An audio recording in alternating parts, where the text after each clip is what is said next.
பிரியமானவர்களே, இந்த வேத பாட கூட்டத்தொடர் பாவமும் கிருபாதார பலியும் என்கிறதான தலைப்பில் அமைந்திருக்கிறது.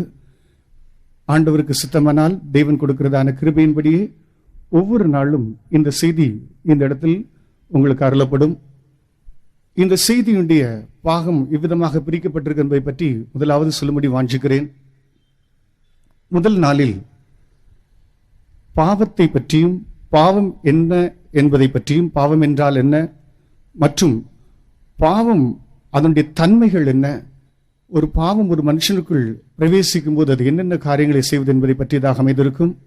இரண்டாம் நாளில் பாவத்தினுடைய விளைவுகளை பற்றியும், இந்த காலகட்டத்தில் ஜீவிக்கிறதான பாவத்தின் பெருக்கத்தில் வாழ்ந்து கொண்டிருக்கிறதான இந்த உலகுக்கு என்ன சம்பவித்துக் கொண்டிருக்கிறது, இந்நிலையில் நாம் எவ்விதமாக இருக்க வேண்டும் என்பதை பற்றியதான செய்தியாக இருக்கும். மூன்றாம் நாளில் வேதத்தில் 10 பலிகள், இதில் 5 பெரிய பலிகளும் 5 சிறிய பலிகளும் உண்டு. இவ்விதமாக காளை, வெள்ளாட்டுக்கடா, புறாக்கள் இவ்விதமாக பலியாக செலுத்தப்பட்டாலும் ஆண்டவராக இயேசு கிறிஸ்துவின் பலி இந்த உலகுக்கு மனிதனுக்காக சிந்தப்பட்டது, செலுத்தப்பட்டது. இவைகளுக்கும் அவைகளுக்கும் இடையே இருக்கிறதான வித்தியாசம் என்ன, இந்த பலியுடைய மேன்மையை பற்றி 3ஆம் நாள் கூட்டம் அமைந்திருக்கும். 4ஆம் நாள் இந்த கிருபாதார பலியுடைய மேன்மையாகிய மறுரூபத்தின் ஆற்றல், மறுரூபத்தினுடைய வல்லமை பற்றியதான செய்தி அமைந்திருக்கும். ஆகவே இதை மனதில் கொண்டு நீங்கள் இந்த கூட்டங்களில் வந்து சந்திக்கும்படியாக நாங்கள் வேண்டுகிறோம். கர்த்தர் தந்ததான இந்த கூட்டத்தின் ஒவ்வொரு பகுதிகளுக்காக நாம் நம்முடைய கரங்களை உயர்த்தி நாம் கர்த்தரை ஸ்தோத்திரிப்போம். ஸ்தோத்திரம், ஸ்தோத்திரம், ஸ்தோத்திரம், ஸ்தோத்திரம், ஸ்தோத்திரம், ஸ்தோத்திரம், ஸ்தோத்திரம். ஹல்லேலூயா, ஹல்லேலூயா, ஹல்லேலூயா, ஹல்லேலூயா, ஹல்லேலூயா, ஹல்லேலூயா, ஹல்லேலூயா. Thank you Jesus, thank you Jesus, hallelujah. பிரியமானவர்களே, தேவன் தாம் அழைக்கிற மனிதனுக்கு தம்முடைய வார்த்தையை தந்தருளுகிறவராக இருக்கிறார். தேவன் ஒரு மனிதனை அழைப்பார் என்றால் அவன் எங்கு இருந்தாலும் சரி, தேவனுடைய வாயிலிருந்து புறப்படுகிற வார்த்தை அவனை போய் நிச்சயமாகவே தேடி அவனை தொடும், அது அவனையே பற்றி கொள்ளும்.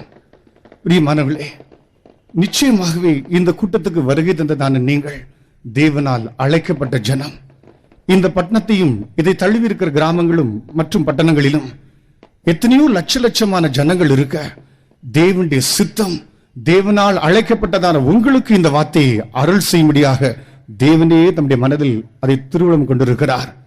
பிரியமானவர்களே, லூக்கா சுவிசேஷம் 3ஆம் அதிகாரம் 1-2 வசனங்களில் வாசிக்கும் போது அங்கு கிட்டத்தட்ட 7 நபர்களை வாசிக்கிறோம்.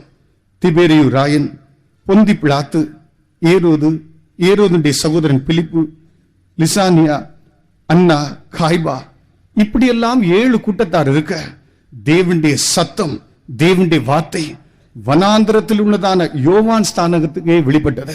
பிரியமானவர்களே, இந்த மாலை வேளையிலும் கர்த்தர் நிச்சயமாகவே நம்மோடு கூட பேச போகிறார்.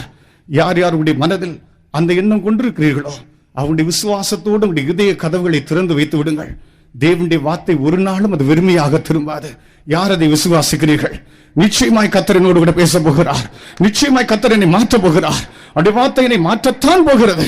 நான் மறுரூபம் அடையத்தான் போகிறேன் என்று வாஞ்சிக்கிறவர்கள் உடைய கரங்களை உயர்த்தி நாம் மறுபடியுமாய் கர்த்தரை ஸ்தோத்திரிப்போம். ஹல்லேலூயா, ஹல்லேலூயா, ஹல்லேலூயா, ஹல்லேலூயா, ஹல்லேலூயா, ஹல்லேலூயா. Thank you Jesus, thank you Jesus, thank you Jesus. ஹல்லேலூயா, ஹல்லேலூயா.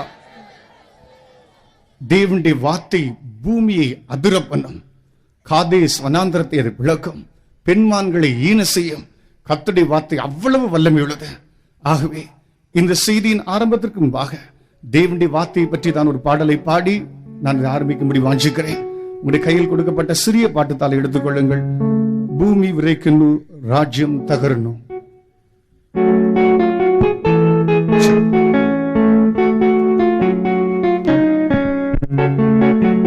எல்லாரும் கைகளை தட்டி நாம் பாடுவோம்.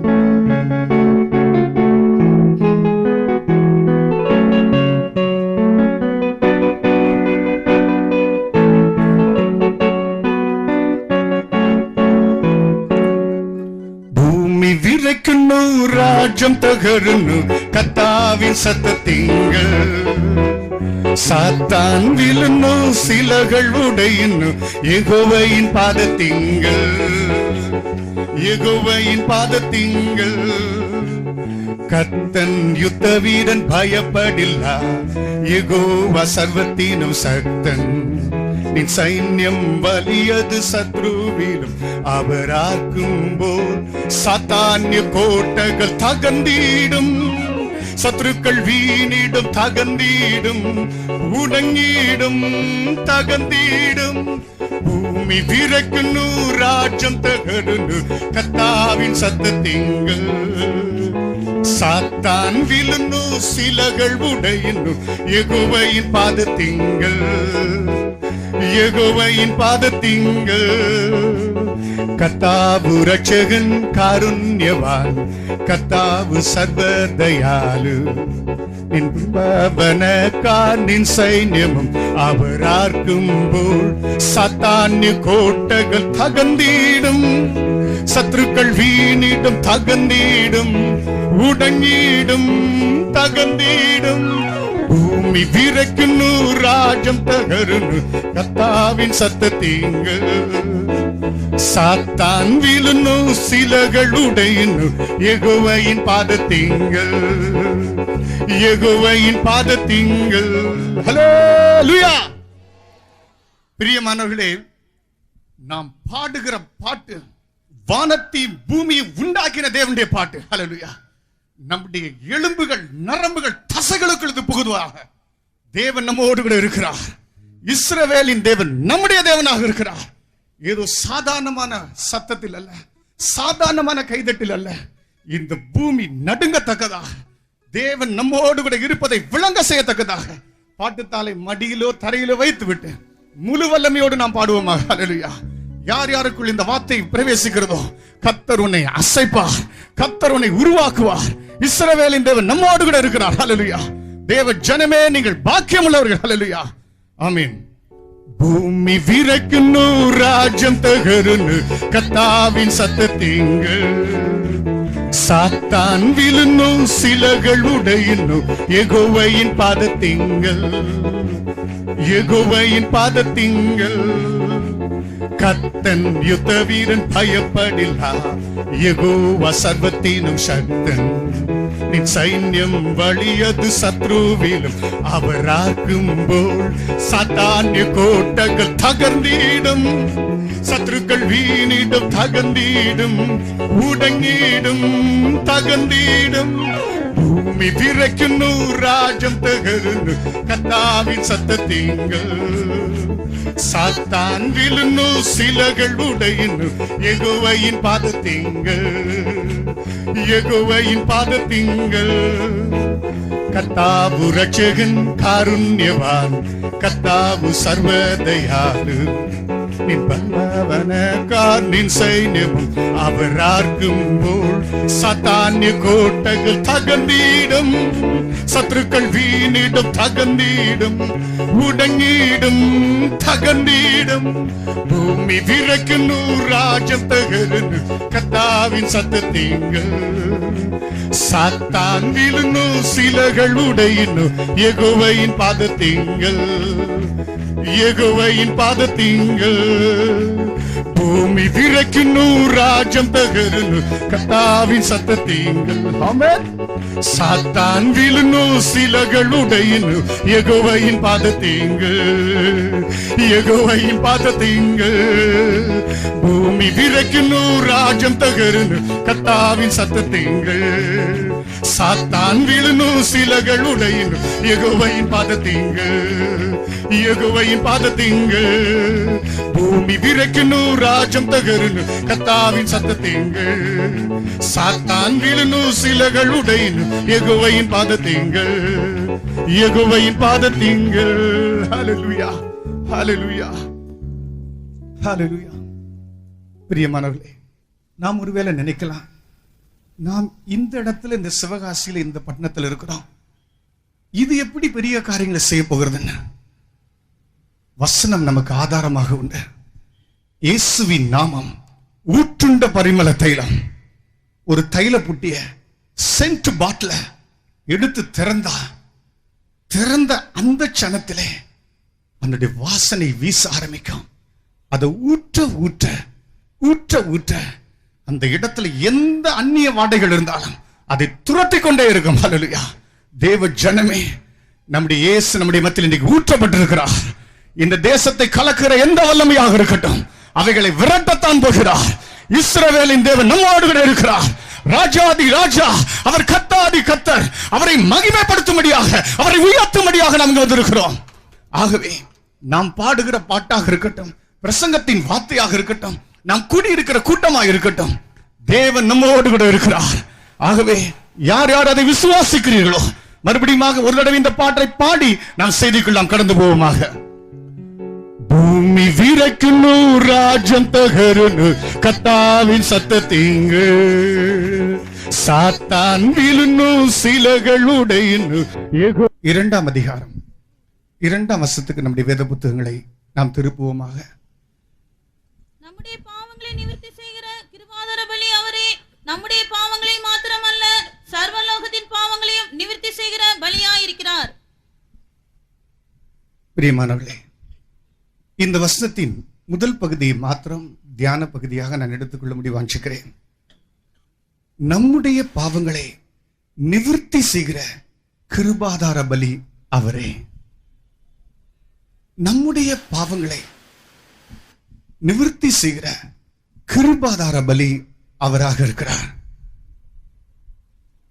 இன்றைக்கு நாம் தியானிக்கிற பகுதியாக பாவம் என்கிறதான இந்த பகுதிக்கு செல்வதற்கு முன்பாக நான் இந்த பிரசங்கத்தின் பகுதியை ஒரு சிறிய கதையுடன் ஆரம்பிக்கும்படி நான் வாஞ்சிக்கிறேன். ஒருவேளை இந்த பழைய கதை 1-2 பேருக்கு தெரிந்திருக்கலாம். ஆனாலும் இது நம்முடைய வேத பகுதிக்கு அநேகரை தொடக்கூடியதா இருக்கும் என்று நான் எண்ணுகிறேன். ஒரு நாள் ஒரு ஊர்ல ஒரு வேலைக்காக தேடி அலைஞ்சிட்டே இருந்தான். இவனும் நல்ல முறையில உடற்பயிற்சி செய்து நல்ல உடல் தேகம் கொண்டிருக்கிறதான ஒரு மனுஷன், நல்ல கட்டு உடல் அவனுக்கு உண்டு. ஆனா இவன் இவ்வளவோ தேடி அலைஞ்சா கூட ஒரு வேளையும் கிடைக்கல. உழைச்சாது சம்பாதிச்சு எவ்வளவு நெற்றி வருவ நிலத்துல சிந்தினாது சம்பளம் சம்பாதிக்கலாம் நினைச்சா கூட இவனுக்கு வேலை கிடைக்கல. இப்படிப்பட்ட நேரத்துல செய்தித்தாள்ல ஒரு செய்தி வந்தது. அந்த ஊர்ல இருக்கிறதான மிருக காட்சி சாலையில ஒரு வேலை இருக்குங்கிறதான செய்தி. அந்த செய்தியை கேட்ட உடனே இவனும் மிருக காட்சி சாலைக்கு வேலைக்காக ஓடுனா. அங்க இருக்கிறதான மிருக காட்சி சாலையினுடைய அதிகாரி இவன் அதிர்ச்சியோட தக்கதான ஒரு வேலையை சொன்னார். அவர் சொன்னது என்னன்னா, எங்களுடைய மிருக காட்சி சாலையில் இருக்கிறதான குரங்குகள் எல்லாம் கொஞ்சம் கொஞ்சமா செத்துட்டு வருதுப்பா. ஆகவே இப்பொழுது கோடை காலமாச்சு, நிறைய பள்ளிக்கூடங்கள் கல்லூரிகள் இருந்து நிறைய பேர் இங்க வருவாங்க. இப்படிப்பட்ட நேரத்துல எங்களுக்கு ஒரே ஒரு வழி, அவங்களை இழுக்கக்கூடியதானது ஒரு மனித குரங்கு எங்களுக்கு இருந்துச்சு, செத்து போச்சு. ஆகவே நீ என்ன செய்யணும்னா, ஒரு மனித குரங்குடைய உடை இருக்கு, அந்த உடையை நீ போட்டுக்கோ. காலையிலே வந்துடணும் இருட்டோட. நீ அந்த உடையை தரிச்சிட்டு இந்த முழு மிருக காட்சி சாலைக்குள்ள நீ சுத்தி அங்க இருக்கிறதான வர்ற ஜனங்களை கவர்ந்து இழுக்கத்தக்கதாக நீ நடந்துக்கணும், உனக்கு சம்பளம் தரோன்னு சொன்னாங்க. சற்று தயக்கமா இருந்தா கூட இவனும் அந்த வேலையை எடுத்துக்கிட்டான். ஏன்னா எப்படியாவது பண கஷ்டத்தை போக்கடிக்கணுமேங்கிறதான ஒரே ஒரு காரணம் தான். நடந்தது என்னன்னா, இவன் அந்த வேலையை அவன் செய்ய ஆரம்பிச்சான். இப்படி ஒவ்வொரு நாளும் வரக்கூடியவங்க, அந்த பள்ளிக்கூடத்தில் வரக்கூடிய மாணவ மாணவிகள் கொடுக்கக்கூடியதான அந்த நிலக்கடலை, வாழைப்பழம், இப்படிப்பட்ட சின்ன சின்ன தின்பண்டங்கள் எல்லாம் வாங்கி அவன் தின்னு வாயெல்லாம் நிரப்பிட்டு வயிற்றெல்லாம் நிரப்பிக்கிட்டு இப்படிப்பட்ட நேரத்தில் அவங்களை சந்தோஷப்படுத்திட்டு இருந்தான். இப்படி ஒரு நாளைக்கு எவ்வளவு நேரம் தான் தின்னுட்டு இருக்க முடியும்? ஒரு நாள் அவன் இவ்விதமாக தன் வயிற்றை நிரப்பி இருக்கிற நேரத்துல கொஞ்சம் களைப்பாவும் மயக்கமாகவும் இருந்துச்சு. ஆனாலும் தொழிலை விட்டு விடக்கூடாதே, அதுக்காக அந்த மிருக காட்சி சாலையில ஒவ்வொரு கொப்பா தவி எல்லாரையும் சந்தோஷப்படுத்திட்டு இருந்தான். நடந்தது என்னன்னா, திடீர்னு ஒரு பொத்துன்னு அவன் சிங்கம் இருந்ததான கூண்டுக்குள்ள பொத்துன்னு கீழே விழுந்துட்டான். சிங்கம் இருந்த கூண்டுக்குள்ள விழுந்த உடனே காப்பாத்துங்க கத்த ஆரம்பிச்சிட்டான். அப்படி கத்திட்டு இருக்க நேரத்துல சிங்கம் அவன் கிட்ட வந்துருச்சு. நடந்தது என்னன்னா, சிங்கம் அவன் கிட்ட வந்து அவன் காது கிட்ட, ஏய் கத்தாத, நானும் உன்ன மாதிரி ஒரு ஆள் தான். பிரியமானவர்களே, இது ஒரு கதை தான். ஆனா நம்முடைய சிந்தைய, நம்முடைய இருதயத்தை நிச்சயமா நமக்கு இன்றைக்கு இருக்க காலகட்டத்துல நமக்கு சொல்லக்கூடியதா இருக்கு. இன்றைக்கு இருக்கிற மனுக்குலம், மனுஷன் கூட இப்படியே தான் போலியான ஒரு வேஷம் தரிச்சு அந்த வேஷத்துக்குள்ள புகுந்து அவன் எல்லாத்தையும் பாசாங்கு காட்டி ஏமாத்திட்டே இருக்கிறான். இன்னைக்கு இருக்கிற மனுஷனுடைய நிலவரம் என்ன தெரியுமா? பண்பாடு, நாகரிகம், இது என்னன்னே தெரியாம மனுஷன் நாகரிகத்தையும் பண்பாடையும் வளர்க்கறதுக்கு பல திட்டங்களை திட்டிட்டே இருக்கிறான். தத்துவத்தின் மூல புருஷராகிய தேவாதி தேவனை இவன் இன்னும் அறியவே இல்லை. ஆனா தத்துவ யானியா தன்னை உலகுக்கு காட்டிட்டே இருக்கிறான். கலைகளின் முதல் நபர் தேவாதி தேவன் தான். அவரை இன்னும் அறியல. ஆனா இந்த மனுஷனோ தன்னை உலகுக்கு சகலகலா வல்லவனாக தன்னை பெரிய ஒரு ஆளாக காட்டிட்டே இருக்கிறான்.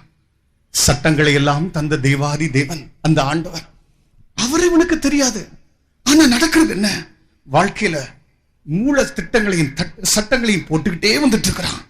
இன்னும் சொல்ல போனா இப்படிப்பட்ட மனிதன் கற்பனையிலே ஒரு உலகத்தை உருவாக்கி அதை தன்னுடைய மனதிலே படைத்து தஞ்ஞானத்தினால் அதுக்கு மெருகேற்றி இப்படி பல விதங்கள பல திட்டங்களையும் முயற்சிகளையும் போட்டு முயற்சி செய்து செய்து மறுபடியும் அந்த திட்டங்கள் எல்லாம் நொறுங்கி அவன் தோல்வியவே தழுவி கொண்டிருக்கிறான். இப்படி விழுந்து போற அந்த நேரத்துல தான் என்ன காப்பாத்துங்க மனுஷன் கத்துறான். இன்னைக்கு இருக்கிற மனுஷனுடைய அவள நிலை இதுதான். வருஷங்கள் உருண்டோடி விட்டன, திட்டங்கள் பல வந்து விட்டன, பல மனிதர்கள் வந்து போய்விட்டாங்க.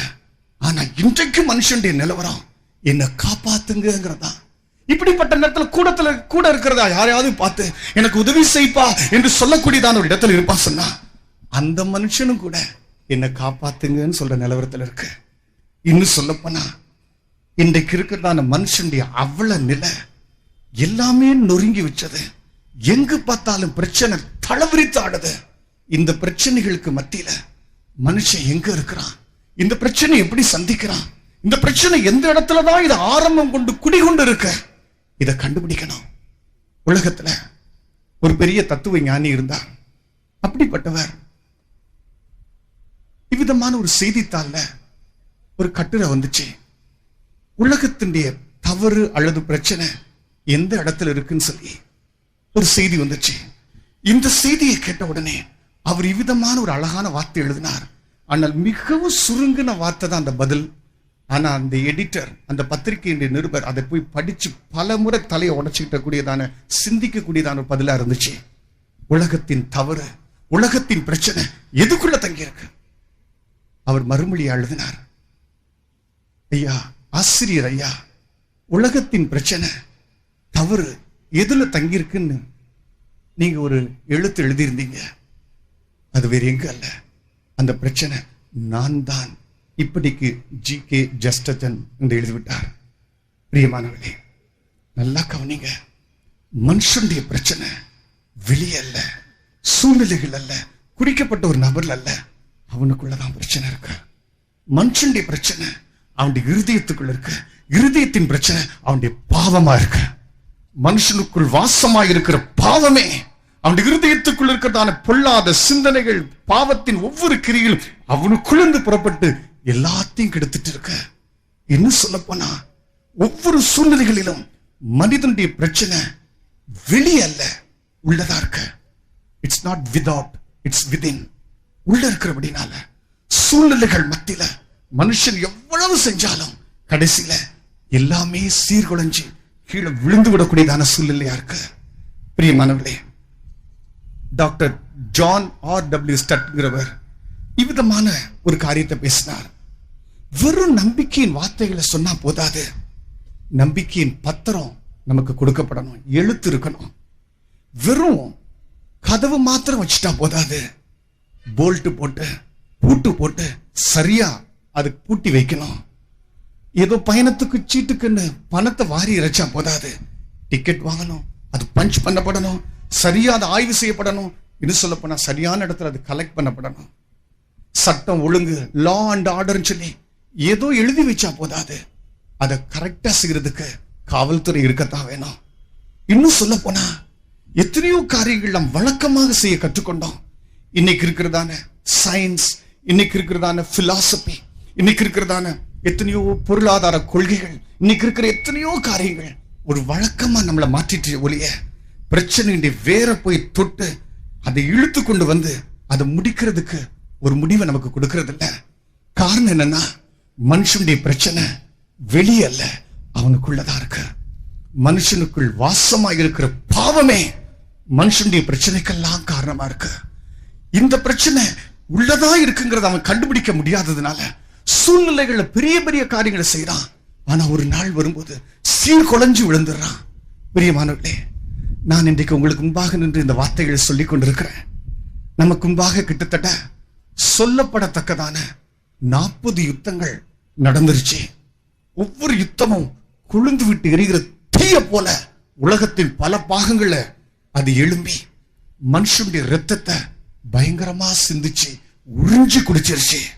இன்னும் சொல்ல போனா இந்த நூற்றாண்டு பயங்கரமான ரத்த வெறி பிடிச்ச ரத்தம் சிந்துகிறதான நூற்றாண்டுன்னு சொல்லலாம். ஏன்னா ஒரு ஜெர்மன் தத்துவ ஞானி இப்படி பேசினார். அவர் பேர் நீச்சே என்பது அவருடைய பேர். அவர் சொன்னார், வஞ்ச புகழ்ச்சியா இப்படி பேசினார். அவர் கிட்டத்தட்ட 19 நூற்றாண்டுகள் உருண்டு ஓடிருச்சு. இத்தனை நூற்றாண்டுகளுக்குள் நடந்ததான யுத்தங்களையும் ரத்த சிந்துதலையும் பார்த்தா இந்த 20ஆம் நூற்றாண்டுகளில் சிந்தப்பட்டதான ரத்தம் யுத்தம் அதிகம் அதிகம். இதெல்லாம் பார்த்தா மனுஷனுக்கு மத்தியில தேவன் செத்து விட்டது போல இருக்கு. இனி ஒரு காலம் வந்துச்சுன்னா இந்த உலகம் எப்படி இருக்குமோ தெரியல. மனிதனே, நடக்கிற சம்பவங்கள், சூழ்நிலைகள், சீர்குலைந்த சமுதாயங்கள், உடைந்த வீடுகள், விவாகரத்துகள், இப்படி எத்தனையோ அடுக்கிக் கொண்டே போகலாம். ஒவ்வொன்றுக்கு பின்பாக இருக்கக்கூடிய காரணம் மனிதனுக்குள் வாசமாய் இருக்கக்கூடிய பாவமே. பாவம் மனிதனுடைய இருதயத்துக்குள் புகுந்து அவனுக்குள்ளாக செயல்பட்டு எல்லாவற்றையும் தீட்டுப்படுத்திக் கொண்டே இருக்கிறது. பிரியமானவர்களே, இதுதான் பிரச்சனை, இதுதான் காரணம் அப்படிங்கிறதான விளக்கமும் வெளிச்சமும் நமக்கு இல்லாதபடினால ஏதோ காரியங்களை தப்பு நினைச்சு அதோடு கூட மோதி பார்த்து நம்ம நேரத்தை வீணாக்குறோம், நம்முடைய பலத்தை வீணாக்குறோம். ஈவன் நல்ல ஒரு அழகான பரலோகம் போல காணப்பட வேண்டியதான குடும்பத்தை கூட நஷ்டப்படுத்தி நரகமா மாத்திக்கிறோம். பிரியமானவர்களே, நம்முடைய வாழ்க்கையில நமக்கு இருக்கிற பிரச்சனையின் மையம் நம்முடைய இருதயம் தான். அந்த இருதயத்துக்குள் வாசமா இருக்கிற பாவம் தான் என்னுடைய பிரச்சனைங்கிறதான அந்த அறிவு நம்ம ஒவ்வொருவருக்குள்ள வந்துருச்சுன்னா நம்முடைய பிரச்சனை எவ்வளவு சீக்கிரம் முடியுமோ அவ்வளவு சீக்கிரமா முடிஞ்சிடும். பிரியமானவர்களே, இப்போ ஒரு கேள்வி வரும். பாவம் பாவம் சொல்றீங்களே, இந்த பாவம் தான் என்ன? விசேஷமா தமிழகத்துல, அதுவும் தென்பகுதியில் வாழ்க்கை செய்கிறதான நமக்கு பாவங்கிற வார்த்தை அடிக்கடி நம்ம உபயோகப்படுத்தி இருக்கிறோம். பாவங்கிற வார்த்தை கிட்டத்தட்ட இன்னைக்கு கூட நீங்க நிறைய பேர் யூஸ் பண்ணிருப்பீங்க. பாருங்க, அந்த சின்ன குழந்தை அங்கிருந்து நடந்து வந்துட்டே இருக்கு, பொத்தன் கீழே விழுந்துருச்சு. விழுந்த உடனே அடப்பாவமேன்னு சொல்றோம். ரோட்ல ஒருத்தர் சைக்கிள்ல போயிட்டு இருக்கிறாரு, திடீர்னு சறுக்கி கீழே விழுந்துட்டாரு. விழுந்த உடனே அடப்பாவமேன்னு சொல்றோம். ஒண்ணும் இல்ல, இன்னைக்கு இருக்கிற இந்த கூட்டத்தை பார்த்தா சிஸ்டர்ஸ், தாய்மார் தான் நிறைய இருக்கிறீங்க. உங்களுடைய பகுதிக்கே வந்துடலாம். அடுப்புல பால் காய்ச்சறோம்னு வச்சுக்கோங்க. இப்பதான் பிரஷர் குக்கர் வந்துருச்சு. முந்தின நாட்கள் பால் காய்ச்சுவோம், ரைட்? அப்படிப்பட்டதான பால் காய்ச்சிட்டு இருக்கும் போது பார்த்துட்டே இருப்போம். கொஞ்சம் இப்படிங்கிறதுல பால் பொங்கி ஊத்திருச்சு அடுப்புல. அடப்பாவமேன்னு சொல்றோம். எது பாவம்? பால் பாவமா, சட்டி பாவமா, அடுப்பு பாவமா, காய்க்கிற அம்மா பாவமா? பாவம் பாவம் பாவம். நம்ம அழுதுன நிறைய வார்த்தைகளை கொட்டிக்கிறோம். ஆனா பாவம் எங்க? பாவம்னா எந்த இடத்துல மையம் கொண்டிருக்க? எத்தனையோ நேரங்கள்ல அதை நம்ம அறிஞ்சிக்கிறதே இல்லை. இன்றைக்கு பாவம்னா என்ன, அதை படிப்படியா நம்ம இன்றைக்கு தியானிக்க ஆரம்பிப்போம். பிரியமானவர்களே, நேரம் மிகவும் சுருக்கமாக இருக்கிறபடினால் துரிதமாக நான் சொல்லும்படி வாஞ்சிக்கிறேன். வசன ஆதாரங்களை நான் வாசிக்கவில்லை. வீடுகளுக்கு போய் அதை நீங்கள் வாசித்து அதை அறிந்து கொள்ளுங்கள். பாவம் என்கிற வார்த்தை நம்முடைய அன்றாட வாழ்க்கையில பலமுறை நம்ம உபயோகப்படுத்துறோம். ஆனா பாவம் பாவம் எந்த இடத்துல இருக்கு? பாவம் என்றால் என்ன? பைபிள் படி பார்த்தா பைபிள் எழுதப்பட்டதான மூல பாஷையாகிய எபிரேய கிரேக்க பாஷையில் இருந்து பாவம் என்கிற வார்த்தையை நாம் படித்தால் அதுக்கு கொடுக்கப்பட்டதான வார்த்தை ஹமாஷியா. ஹமாஷியா என்றால் அர்த்தம் என்ன? நம்ம இந்தியாவுடைய தேசிய விளையாட்டு வலைகோல் பந்தாட்டம், ஹாக்கி. அதுபோல கிரேக்க நாட்டுல அவங்களுடைய தேசிய விளையாட்டு அம்பு எய்கிறது. அம்பு எடுத்து அவங்க எய்வாங்க. எய்கிற அம்பு சரியா போய் அந்த லெக்க போய் குத்தணும். சுற்றி எல்லாரும் அந்த கேலரியில உட்கார்ந்து, அரங்கத்துல உட்கார்ந்து பார்த்துட்டே இருப்பாங்க. இந்த அம்பு, விடப்பட்ட அம்பு போய் அந்த லெக்க குத்தாம லெக்க விட்டு தவறிடுச்சுன்னா என்ன தெரியுமா சொல்லுவாங்க? சுற்றி நிக்கிற ஜனம் எல்லாம் ஹமாஷியா, ஹமாஷியா, ஹமாஷியா. அது அர்த்தம் என்ன தெரியுமா? அம்பு பாவம் செஞ்சிருச்சு, அம்பு பாவம் செஞ்சிருச்சு. பிரியமானவர்களே, அது அர்த்தம் என்ன? ஹமாஷியானா லக்கை தவற விடுதல், லக்கை தவற விடுதல். பிரியமானவர்களே, நானும் நீங்களும் தேவனால் விடப்பட்ட ஒரு அம்பாக இருக்கிறோம். நானும் நீங்களும் இந்த பூமியில் இருந்தாலும் இந்த பூமிக்கு நம்ம அனுப்பினவர், எய்தவர் ஆண்டவர். அந்த தேவனால் விடப்பட்ட அம்பாகிய நாம் சரியா போய் சேர வேண்டிய அந்த லக்க, அந்த டார்கெட்டை நம்ம சரியா குத்தணும். அப்படி குத்தாட்டா முழு நித்தியமும் முழு தூதர்கள் மத்தியில என்ன சொல்லுவாங்கன்னா ஹமாஷியா, ஹமாஷியா. அர்த்தம் என்ன? நாம் பார்க்கலாம், ஆனா பார்க்கிறது தப்பு இல்ல, தேவ சித்தப்படிதான் பார்க்கணும். நம்ம பேசலாம், பேசுறது தப்பு இல்ல, தேவ சித்தப்படிதான் பேசணும். இச்சித்து பார்க்க கூடாது, இச்சித்து பேசக்கூடாது. நான் அங்க போலாம், இங்க போலாம், அவங்களோட சேரலாம், இவங்களோட சேரலாம், எத்தனையோ காரியங்கள் எனக்கு அதிகாரம் உண்டு, நான் முடியும், செய்யலாம். ஆனா நமக்குள்ள எப்போது ஒரு எண்ணம் இருக்கணும், நான் தேவனால் விடப்பட்ட ஒரு அம்பு, நான் இந்த இடத்துலதான் உட்காரணும், இப்படித்தான் பார்க்கணும், இப்படித்தான் பேசணும், இப்படித்தான் சிந்திக்கணும் அப்படின்னு சொல்லி தேவன் ஒரு திட்டம் வச்சிருக்கிறார்.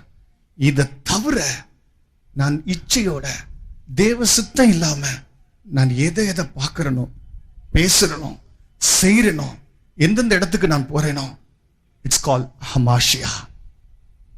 லெக்கை நான் தவற விட்டுறேன். இன்னும் சொல்ல போனா அந்த அம்பு பாவம் செஞ்சிருச்சு, நான் பாவம் செஞ்சுட்டேன், நான் பாவி ஆயிட்டேன். பிரியமானவர்களே, இன்றைக்கு பாவம் சொல்லி பைபிள்ல நிறைய காரியங்கள் ஸ்டேட்மெண்ட்ஸா இதுன்னு சொல்லி கொடுக்கப்பட்டிருக்கு. சுவாசத்தினால் வராதது பாவம், நியாயப்பிரமாணத்தை மீறுவது பாவம், இப்படி பாவ பட்டியல் நிறைய இடங்கள்ல சொல்லப்பட்டிருக்கு.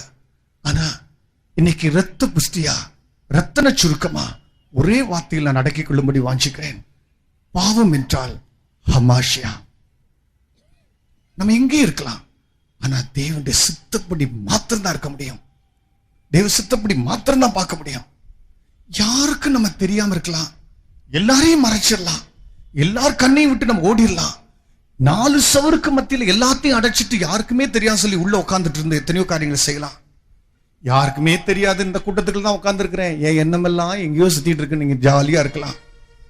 ஆனா முழு வேதம், முழு பரலோகமும் நம்மளை பார்த்து சொல்லுது, நீ ஹமாஷியா, நீ பாவம் செஞ்சிட்ட. பிரியமானவளே, நம்ம பார்க்கறது தப்பு இல்ல, இச்சையோடு பார்க்கறது தப்பு. சாப்பிடுறது தப்பு இல்ல, இச்சையோடு சாப்பிடுறது தப்பு. சுருக்கமா ஒரு உதாரணம் சொல்லும்படி வாஞ்சிக்கிறேன். ஒரு பையன் இருந்தான், சின்ன பையன். சண்டே ஸ்கூலுக்கு வந்த போது இப்படிப்பட்டதான பிரசங்கத்தை கேட்டான். அவனுக்கு ரொம்ப உற்சாகம் ஆயிடுச்சு. நல்ல இச்சை இல்லாம இருக்கணும், ரொம்ப ஒழுங்கா இருக்கணும் சொல்லி, இச்சைப்படாம இருக்கணும் சொல்லி இருந்தான். அன்னைக்கு பார்த்து பைபிள் ஸ்டடிக்கு அம்மா அவனை கூட்டிட்டு போயிருந்தாங்க.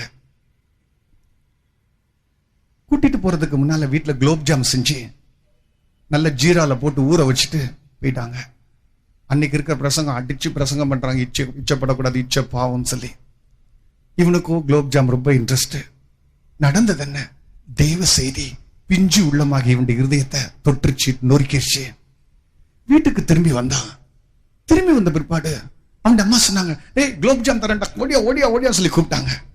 ஆனா இவன் சொன்னா, மம்மி குலோப் ஜாம் வேண்டாம் மம்மி. ஏண்டா, பிரசங்கத்தை கேட்டு நீ அசந்து போயிட்டியா? பரவாயில்ல சாப்பிட்டு, சின்ன பையன் தானே சொன்னான். இல்ல மம்மி, குலோப் ஜாம இப்ப நான் சாப்பிடல, கபோர்ட்ல தூக்கி வச்சிருங்க, நான் நைட்டோ அல்லது நாளைக்கோ சாப்பிட்றேன் மம்மி. ஏன்னு கேட்டாங்க. அப்ப ஒரே வார்த்தை சொன்னா, மம்மி இப்ப கோயில் முடிஞ்சு வரும்போதெல்லாம் gulab jam gulab jam gulab jam gulab jam இப்படியே ஓடிட்டு இருந்துச்சு மம்மி. ஆசையா இருந்துச்சு, ஆனால் இப்ப நான் சாப்பிட விரும்பல, அதை கபோர்ட்ல தூக்கி வச்சிருங்க, நைட்டுக்குள்ள அல்லது நாளைக்குள்ள இச்சை போயிரும், அப்புறம் சாப்பிடுறேன். புரியுதா? குலோப் ஜாம் சாப்பிடுறது தப்பு இல்ல, இச்சையோடு சாப்பிடுறதுதான் தப்பு. நம்ம பாக்குறது தப்பு இல்ல, போகிறது தப்பு இல்ல, இருக்கிறது தப்பு இல்ல, செய்யறது தப்பு இல்ல. ஆனா அதோட இச்சை சேரும் போதுதான் அது பாவமா மாறுது, ஹமாஷியாவா மாறுது, லக்க தவற விடுது. நல்லா சொன்னா, வயிற்று பசிக்கு ஒரு பானை நிறைய சோறாக்கி நீங்களே சாப்பிடலாம். ஆனா இச்சையோட ஒரு கைப்பிடி பிரியாணி சாப்பிடுறது தப்புதான். சொல்ல போனா சிங்கிறது, பாவம்ங்கிறது பைபிள் எவ்வளவு நெருக்கமா கொண்டு வருது. பிரியமானவர்களே, வேதம் ஒரு மனுஷனை எந்த அளவுக்கு ஒரு ஸ்டாண்டர்டுக்கு கொண்டு வந்து நிறுத்தும்படியாக வாஞ்சிக்கிறது என்று பாருங்க. பாவங்கிறது சாதாரண விதத்தில் நம்ம உபயோகப்படுத்தின வார்த்தையா இருக்கு. ஆனா பாவங்கிறது அவ்வளவு ஒரு பவர்ஃபுல் வேர்ட். எந்தெந்த காரியங்கள் தேவனை விட்டு நம்மளை விலக செய்தோம் அது பாவம். இதுல எந்த விதமான விதி விலக்கே கிடையாது. நெருக்கமான சூழ்நிலையோ அனுகூலமான சூழ்நிலையோ, வசதியோ வசதி இல்லையோ, அல்லது சர்ச்சை நம்ம நடத்துறவங்களோ அல்லது சர்ச்சில் உட்கார்ந்து இருக்கிறவங்களோ, எவ்வளவு பெரிய எந்த போஸ்டோ பதவியோ பட்டமோ அரசனோ ஆண்டியோ படிச்சவனோ படிக்காதனோ அழகுள்ளவனோ அழகில்லாதவன் வித்தியாசமே இல்லை. பாவம் பாவம் தான். பிரியமானவர்களே, பழைய பாட்டுல இதுக்கு உதாரணமா ஒருத்தர் பார்க்கிறோம், சவுல் ராஜாவை. இவர்களுக்கு விரோதமாக யுத்தம் பண்றதுக்காக சத்துருக்கள் வந்துட்டாங்க. பைபிள் படி பார்த்தா 3000 இருப்பு ரதங்களோடு வந்திருக்கிறாங்க, 6000 சோல்ஜர்ஸ் போர்ச்சியவர்கள் எல்லாம் அவனை கூடி வந்திருக்கிறாங்க, சுத்தி நிக்கிறாங்க. சாமுவேல் சொல்லிட்டு போனா, சவுலே நான் வர்றேன், பலி செலுத்தாத, நான் வந்த பிற்பாடு பலி செலுத்துறேன்னு சொல்லிட்டு போயிட்டான். ஆனா இவனுடைய நிலவரத்தை நினைச்சு பாருங்க. முழு இஸ்ரவேல் ஜனத்தினுடைய அத்தனை வாலிபர்களையும் போர்ச்சேவர்களாக இவன் கொண்டு போய் அந்த இடத்துல நிறுத்தி இருக்கிறான். முன்னால பூரா எதிரியுடைய ராணுவம் நிக்குது, அவங்க இருப்பு ரதங்களோட நிக்கிறாங்க, நெருக்கிட்டே வராங்க. நாள் ஆக ஆக இப்போ 1 நாள் 2 நாள் 3 நாள் 4 நாள் நாட்கள் உருண்டோடிட்டே இருக்கு. டென்ஷன், டைட் கார்னர், நிறுக்கிறாங்க. சத்துருக்கள் ஒரு பக்கம் வர்றாங்க, பக்கத்துல இருக்கிற யூதர்கள் இஸ்ரவேல் ஜனங்கள் சொல்றாங்க, ஏய் சவுலே, உன்னை ராஜா வச்சோம், நீ இப்ப யுத்தத்தை ஸ்டார்ட் பண்ணு. ஒருவேளை நீ ஸ்டார்ட் பண்ணாம இருந்தேன்னு சொன்னா சத்துருக்கள் உள்ள வந்துருவாங்க, நாங்கெல்லாம் செத்து போயிருவோம், எங்களுடைய மனைவிக்கு எங்க, எங்களுடைய பிள்ளைகளுக்கு எங்க, எங்களுடைய ஊருக்கு என்ன, சீக்கிரம் ஸ்டார்ட் பண்ணு சவுலே, இல்லாட்ட உன்னை கொண்டு போட்டுரும். ஒரு பக்கம் சவுலுக்கு டென்ஷன், நெருக்கம், வெளியே சுத்தி ஜனங்கள் நெருக்கிட்டு இருக்கிறாங்க சத்துருக்கள், இங்க இவன் இருக்கிறான். ஆனா சவுலுக்கு நல்லா தெரியும் யுத்தம் ஸ்டார்ட் பண்ணலாம், ஆனா யுத்தம் ஸ்டார்ட் பண்றதுக்கு முன்னால பலி செலுத்தாம யுத்தம் ஸ்டார்ட் பண்ண முடியாது. ஏன்னா இஸ்ரவேல் ஜனங்களை பொறுத்தவரை, தேவனுடைய ஜனங்களை பொறுத்தவரையில எந்த யுத்தமா இருந்தாலும் அது புனித யுத்தம், ஹோலி வார். அதனாலதான் யுத்தத்துக்கு ஆசாரியர் வருவாங்க, கொம்புகள் எடுத்துட்டு போவாங்க, இன்னும் சில இடங்களுக்கு உடன்படிக்கை பெட்டி எல்லாம் தூக்கிட்டு போவாங்க யுத்தத்துக்கு. அதனால உடன்படிக்கை பெட்டி கூட பிடிபட்டது யுத்தத்துல. அது அர்த்தம், நீ யுத்தம் பண்ணலாம், ஆனா தேவன் வருவார். அதனால தான் சொல்லுவாங்க, தேவரீ நீ எழுந்தருளுவீராக, சத்துருக்கள் சிதறண்டு போவார்களா. அப்படி ஆசாரியன் வந்து பலி செலுத்தி அவன் கொம்புகளை ஊதி தைலத்தை வாத்து அவன் சொன்ன பிற்பாடு யுத்தம் ஸ்டார்ட் ஆகும். அதனால ஹோலி வார். ஏன்னா யுத்தம் ஸ்டார்ட் பண்றதுக்கு முன்னால இஸ்ரவேல் ஜனத்துக்கும் தேவனுக்கு இடையே ஒரு செட்டில்மெண்ட் உண்டாகும். அந்த செட்டில்மெண்ட் உண்டாகும், யுத்தம் ஸ்டார்ட் பண்ண முடியாது. அதனால அவ்வளவு டென்ஷன் மத்தியில சவுல் நெருக்கப்பட்டுட்டே இருக்கிறான். பார்க்கிறான், சாமுவேல் வருவா, வரல. டென்ஷன் மத்தியில பலி செலுத்திட்டான். நினைச்சு பாருங்க, நானும் நீங்கள் அந்த இடத்துல இருந்தா எப்படி இருக்கும்? பைபிள் சொல்லுது, நீர் பாவம் செய்தீர், உன் ராஜ்யபாரம் இன்னைக்கு உன்னை விட்டு போயிடும், உன் டிசி இன்னைக்கு கிழிஞ்சிரும், முடிஞ்சிருச்சு. சென்ஸ் அவ்வளவு பவர்ஃபுல் போஸ்ட். தேவனால் உண்டாக்கப்பட்டதான ஒரு மனுஷன், தேவனுடைய காரியங்களை செய்யக்கூடிய ஒரு மனுஷன். ஆனா நடந்தது என்ன? இவன் செஞ்ச சின்ன காரியம் போலதான் இருக்கா. அர்த்தம் என்ன? குறிக்கப்பட்ட நாள் வரையும் காத்திருந்தான், குறிக்கப்பட்ட மனிதன் வர வரையும் காத்திருக்கல. இன்னும் சொல்ல போனா பாவம்ங்கிற வார்த்தை ஒரு சாதாரண ஒரு வார்த்தை நம்ம நினைக்கலாம். பிரியமானவர்களே, பாவம் சின்னதோ பெருசோ அது பாவம் பாவம் தான். பாவத்துக்கு எந்த விதமான விதி விலக்கும் கிடையவே கிடையாது. அதனாலதான் பாவம்ங்கிற வார்த்தைய நம்ம ரொம்ப ஜாக்கிரதையோட, ரொம்ப நம் கவனத்தோட இந்த பாவத்தின் வார்த்தைய நம்ம டீல் பண்ண வேண்டியதா இருக்க. ஒரு சில வார்த்தைகள் சீக்கிரமாக பாவத்தை பற்றி நான் சொல்லிவிட்டு பாவத்தினுடைய தன்மைக்கு நான் வரும்படி நான் வாஞ்சிக்கிறேன். பிரியமானவர்களே, பாவம்ங்கிறது ஒரு செயல் அல்ல. பாவம்ங்கிறது இட்ஸ் an attitude, மனப்பக்குவம். பாவங்கிறது ஏதோ ஒரு காரியம் நடந்துச்சு செஞ்சிட்டாங்க அது இல்ல, சம்திங் உள்ள இருக்கு, வாசமா இருக்கு. இன்னும் சொல்ல போனா மனுஷன் ஒரு தப்பு செஞ்சனால அவன் பாவம் செஞ்சிட்டான் அப்படின்னு அல்ல. மனுஷன் பாவியா இருக்கிறபடினால தான் தப்பு செய்யறான். மனுஷன், திருப்பி சொல்றேன், மனுஷன் தப்பு செஞ்சிட்டு இருக்கிறபடினால, பாவத்தை செய்யறபடினால அவன் பாவி அல்ல.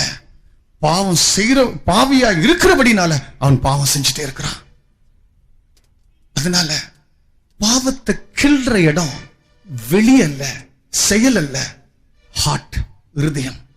இன்னும் சொல்ல போனா மனுஷனுடைய இருதயத்தின் ஒவ்வொரு பகுதியும் திருக்குள்ளதும் மகா கேடுள்ளதுமா இருக்க. ஒரு பக்தன் விதமா எழுதுறான், the heart of man is all the time bent towards evil. மனுஷனுடைய இருதயம் எப்படி இருக்குன்னா எப்போதும் தீமை பக்கம் சாஞ்சிட்டு இருக்கு. எப்படி பூமி சாஞ்சிக்கிட்டே சுத்துது, அது போல மனுஷனுடைய இருதயம் சொல்லப்பட்டிருக்கு is always bent towards evil. இன்னும் சொல்லப்பட்டிருக்கு எரேமியால, மனுஷனுடைய இருதயம் திருக்குள்ளதும் மகா கேடுள்ளதும், மகா கேடுள்ளதும். அழகா போட்டிருக்க, அதை அறியத்தக்கவன் யார்? பிரியமானவர்களே, ஒரு பாவம் செய்கிற மனுஷன் அவன் இருதயத்துக்குள்ள இருக்கிற பாவம், அந்த இருதயம் வளைஞ்சு இருக்க. அர்த்தம், இந்த இடம் முழுவதும் நன்மை தீமை நன்மை தீமை நன்மை தீமை நிறைய காரியங்கள் நம்ம சேர்த்து வச்சுக்கிறோம். அப்படிப்பட்ட இடத்துல ஒரு மனுஷனுடைய இருதயத்தை அப்படிக்கு உள்ள போட்டா, ஒரு சாதாரண மனுஷனுடைய இருதயத்துக்கு உள்ள போட்டா நீங்க யாரும் சொல்ல தேவையில்லை, அது தானா போய் தீமையோட ஒட்டிக்கிடும். யாரும் சொல்ல தேவையில்லை. சின்ன பிள்ளைங்களுக்கு நீங்க பாருங்க, நீ மண் எடுத்து தின்னாத நீங்க சொல்ல தேவையில்லை, அது தானா போய் அது மண் எடுக்கதான் செய்யும். கேண்டில் மெழுகுவர்த்தி எரிஞ்சுக்கிட்டே இருக்கும், எரிஞ்சிட்டு இருக்க மெழுகுவர்த்தி பார்த்து, ஏமா செல்லம் நீ மெழுகுவர்த்தி கிட்ட போகாத, அது பயங்கரமா சுட்டுரும் அப்படின்னு அன்பா சொல்லி பாருங்க, கெஞ்சி சொல்லி பாருங்க. ஏய் மெழுகுவர்த்தி கிட்ட போகாத, அரட்டி சொல்லி பாருங்க. நீங்க சொல்லிட்டு கிச்சனுக்கு போன உடனே இந்த பிள்ளை அழகா வந்து மெழுகுவர்த்தி எப்படி பார்க்கும். ஆஹா, ஒரே நேரத்தில் மஞ்சளும் நீளமும் சிகப்பும் சேர்ந்து எரிகிறதேன்னு சொல்லி டக்குன்னு கை வைக்கும். அதுக்கப்புறம் தான் அதுக்கு உசுன்னு கத்த ஆரம்பிக்கும். அர்த்தம் என்ன? மனுஷனுடைய இருதயங்களுக்குள் ஏற்கனவே பாவம் தங்கி இருக்கு. இன்னும் சொல்ல போனா பிரச்சனைகள் மத்தியில் பிரச்சனையுடைய இருப்பிடம் மனுஷனுடைய இருதயம், இருதயத்துக்குள் இருக்கிறதான ஒவ்வொரு பாவமே அவனை தூண்டி செய்ய கொண்டு இருக்கிற. இன்னும் சொல்ல போனா நம்ம நினைக்கலாம், மனுஷனுடைய இருதயத்துக்குள் இருக்கிற பாவம் அது எப்படி நம்ம டீல் பண்ணலாம்? பிரியமானவர்களே, மனுஷனுக்குள்ள இருக்கிறதான பாவத்தை, கெட்ட காரியங்களை, அதை நம்ம வெறும் ஒரு பழக்கமா நம்ம எடுத்து விட முடியாது. சில நேரங்கள் நம்ம நினைப்போம், ஒரு தவறான காரியத்தை கற்றுட்டான், பாவம் ஆயிடுச்சு, சரி திருந்திக்கோ, இனிமேல் அவங்களோட சேர்ந்துக்கோ இவங்களோட சேர்ந்துக்கோ அப்படி சொல்ல முடியாது. பாவம்ங்கிறது ஏதோ வெறும் பழக்கம் அல்ல, இட்ஸ் a பவர், அது ஒரு வல்லமை. என்ன சொல்ல போனா குடி பழக்கம் ஏதோ குடி பழக்கம் அல்ல, குடிக்க வைக்கிற சக்தி, அது வல்லமை. பீடி குடிக்க வைக்கிறது, சிகரெட் குடிக்க வைக்கிறது ஏதோ பழக்கம் அல்ல, ஒரு வல்லமை. விசாரம் செய்ய வைக்கிறது ஒரு வல்லமை, கொலை செய்ய வைக்கிறது வல்லமை. எத்தனையோ பேர்களை நான் சந்திச்சிருக்கிறேன். முடிச்ச பிற்பாடு சொல்லுவாங்க, ஐயா நல்லாதாயா இருந்தேன், என்னமோ வந்துச்சுயா, அந்த நேரத்துல என்னால ஒண்ணுமே செய்ய முடியல, பீடி குடிச்சிட்டேன், நான் தண்ணி அடிச்சிட்டேன், நான் விசாரம் செஞ்சிட்டேன். காரணம் என்ன? அந்த நேரத்தில் அவனை கட்டி இழுத்துட்டு போகும். ஆகவே பாவம் ஒரு பழக்கம் அல்ல. களவாயினான் கற்று மரன்னு சொல்லுவாங்க. ஆனா பாவத்தை கற்ற பிற்பாடு விடவே விடாது. அது உங்களை ஆட்டி படைச்சு கொண்டே இருக்கும். அது உங்களை விட்டு எளித போகவே போகாது. அது ஒரு சக்தி, அது ஒரு வல்லமை. அதனால தான் பாவத்தை பொறுத்தளவுல நம்ம ரொம்ப கேர்ஃபுல்லா இருக்கணும். சில காரியங்களை நம்ம அனுபவிச்சு அறியலாம், ஆனா பாவத்தை நம்ம அனுபவிச்சு அறிய முடியாது. தூரத்திலேயே அறிவிலேயே அதை நிறுத்திடணும். பிரியமானவர்களே, எனக்கு கொடுக்கப்பட்டதான இந்த கப்ல இருக்கிறது ஆப்பிள் ஜூஸா இருக்கலாம் அல்லது லைம் ஜூஸா இருக்கலாம். நான் குடிச்சிட்டு வெரி நைஸ் சொல்லலாம். ஒரு ஆப்பிள் எடுத்துட்டு நான் கடிச்சிட்டு so sweet அப்படின்னு சொல்லலாம். ஆனா பாவத்தை ஒரு முறை நீங்க டேஸ்ட் பண்ணீங்கன்னா விடவே விடாது. எப்படி இந்த எலக்ட்ரிசிட்டி, அதை நீங்க பார்க்கும்போது ஐயோ ஷாக் அடிச்சிருங்கிற அந்த உணர்வோட நீங்க நிறுத்திக்கிறீங்க. அதை தொட்ட அந்த க்ஷணத்திலே உடம்பு புஷ்பமாயிரும். சின், பாவம் அதை காட்டிலும் பவர்ஃபுல். ஒரு மனுஷன் பாவத்தோட விளையாடுனான்னு சொன்னா அதை அவனை விட்டு வைக்கவே வைக்காது. பாவம் ஒரு நாள் அதுக்கு வாசலை திறந்தா அடுத்து அது போகவே போகாது. உன்னத பாட்டுல படிக்கிறோம், நம்முடைய தோட்டம் பூவும் பிஞ்சுமா இருக்க, நமக்கு இந்த தோட்டத்தை கெடுக்கிறதுக்கு குளிநறியும் சிறுநறியும் இருக்க, அதை பிடியுங்கள். அர்த்தம் என்ன? நம்ம தான் அந்த தோட்டம். ஒவ்வொரு தனிப்பட்ட மனிதன், சபை, சமுதாயம் இதான் தோட்டம். இப்படிப்பட்ட நேரத்துல குளிநறி போல சிறுநறி போல பாவம் உள்ள போயிருச்சுன்னா அது போகும்போது சின்ன ஓட்டைக்குள்ளதான் போகும். சின்ன ஓட்டைக்குள்ளதான் உள்ள போகும். உள்ள போய் உள்ள இருக்க கிரேப்ஸ் சாப்பிட்டு சாப்பிட்டு சாப்பிட்டு கொழுத்து குண்டு குண்டு நாயும். அதுக்கப்புறம் அது வெளியே வரவே முடியாது, உள்ளேதான் இருக்கும். அதனாலதான் இந்த குழி நரியும் சிறு நரி இது வழியே துரத்துங்கன்னு இல்ல, அதை பிடியுங்கள் இருக்கு. பிரியமானவர்களே, பாவங்கிறது ஒரு முறை அதை உள்ள விட்டுட்டா அடுத்து அதை டீல் பண்ணி துரத்துற வரைக்கும் அது சாதாரணமா இருக்கவே இருக்காது. இன்னும் சொல்ல போனா இதுக்கு ஒரு லாஜிக் உண்டு. மனுஷன், ஆதி மனிதன் ஆதாம் தோட்டத்துக்குள்ள அவன் இருந்த போது அவன் கனியை பார்த்து பிளஷர்னால அந்த புசிச்சு அந்த தோட்டத்தை விட்டு வெளியே வந்தான். தோட்டத்தை விட்டு வெளியே வந்த பிற்பாடு திருப்பி தோட்டத்துக்குள்ள அட்மிட் ஆகுறது, சேர்றது பிளஷர்னால வந்த இவன் பிரஷர்னால தான் உள்ள வர முடியும். அப்படி அர்த்தம், நீ இன்பத்தினால இழுக்கப்பட்டு ஆசையினால் இழுக்கப்பட்டு பாவம் செஞ்சு தோட்டத்தை விட்டு வெளியே வந்த, திருப்பி மனிதனே விழுந்து போன மனுக்குளமே, நீ திருப்பி உள்ள வரணும்னா நீ பிரஷரோட தான் வரணும். வேதனைப்பட்டு நொறுங்கி உடஞ்சி அழுது புலம்பிதான் வரணும். பெஸ்ட் திங் இஸ் பாவத்தை தூரமே நிறுத்துறது. பிரியமானவர்களே, பாவம் நமக்கு வரும்போது விளையாட்டு போல இருக்கும். ஆனா ஒன்ஸ் உள்ள நுழைஞ்சிருச்சுன்னா அது நம்மள ஒரு வழி பார்த்துட்டு தான் போகும். பாவத்தை நீங்க உள்ள விடும்போது அது இன்ட்ரெஸ்டிங்கா இருக்கும், பிளஷரா இருக்கும். அது எப்போதும் உங்களுக்கு சந்தோஷம் மூட்டும், இன்பம் மூட்டும். It's call little pleasures. ஆனா உள்ள நீங்க செஞ்ச பிற்பாடு அது ஒரு சின்ன பழக்கமா கூட இருக்கட்டும், ஒரு சின்ன ஒரு காரியமா கூட இருக்கட்டும், ஆனா அது உங்களை விடவே விடாது, விடவே விடாது. அது உங்களை ஆட்டி படைச்சிட்டு தான் போகும். இன்னும் சொல்ல போனா பாவங்கிறது அமீது ஒட்டகம் போல. நம்ம எல்லாருக்கும் ஸ்கூல்ல படிச்சிருப்போம் அமீது ஒட்டகம். இந்த அமீது ஒட்டகத்தை பத்தி காரியம் என்ன? அமீதும் ஒட்டகமும் வந்தாங்க. நைட்டு கடுமையான குளிர், அமீது உள்ள இருந்தான் டென்ட்டுக்குள்ள பாலைவனத்துல. ஒட்டகம் கேட்டுச்சு, அமீதே அமீதே, வெளியே கடுமையா குளிர் இருக்கு, நீ என்னுடைய அருமையான எஜமான், நான் உடைய நல்ல வேலைக்காரன், என்னுடைய மூக்க மாத்திரம் உள்ள வைக்கிறதுக்கு இடம் கொடுன்னு கேட்டுச்சு. சரின்னு சொன்னான். அடுத்து கொஞ்ச நேரம் பிற்பாடு, ஐயோ உடம்பெல்லாம் நனையுது, நாளைக்கு எப்படி நான் செய்வேன், தலையை மாத்திரமாவது உள்ள வச்சுக்கிறேன்னு சொல்லிச்சு. தலையை வச்சுக்கிட்டான்.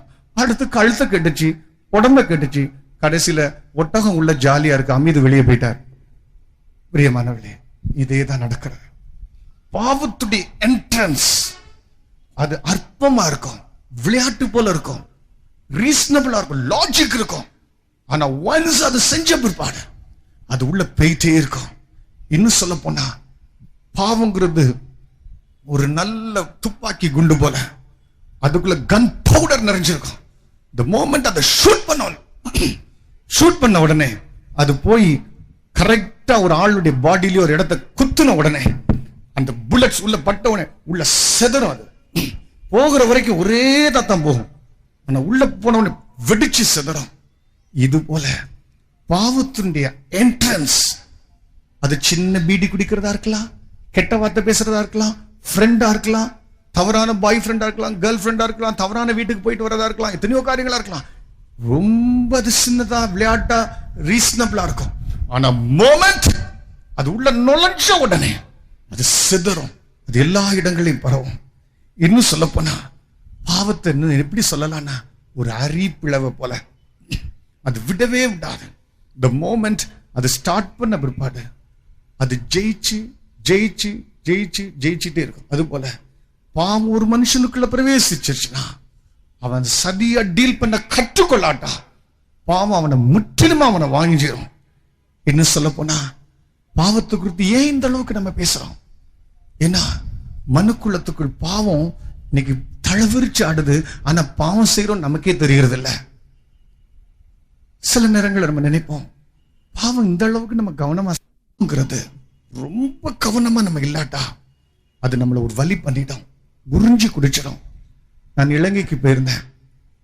யாழ்ப்பாணத்துக்கு போயிட்டு இருக்கிறதான இடத்துல அங்க வரிசையா போர்டு வச்சிருந்தது, கன்னி வெடிகள் ஜாக்கிரதை, கன்னி வெடிகள் ஜாக்கிரதைன்னு.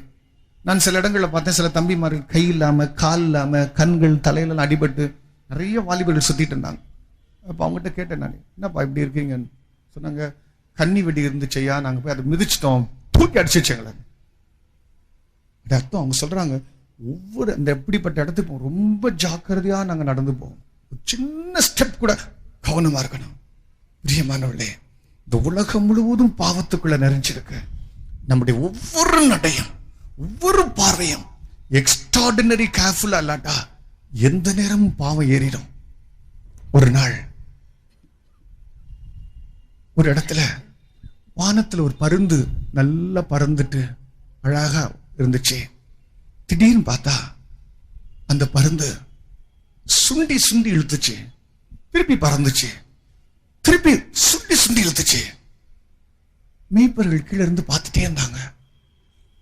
அது கிட்ட அப்படி ஓடிட்டே இருந்தாங்க. பார்த்தா 10 கீழே விழுந்துருச்சு.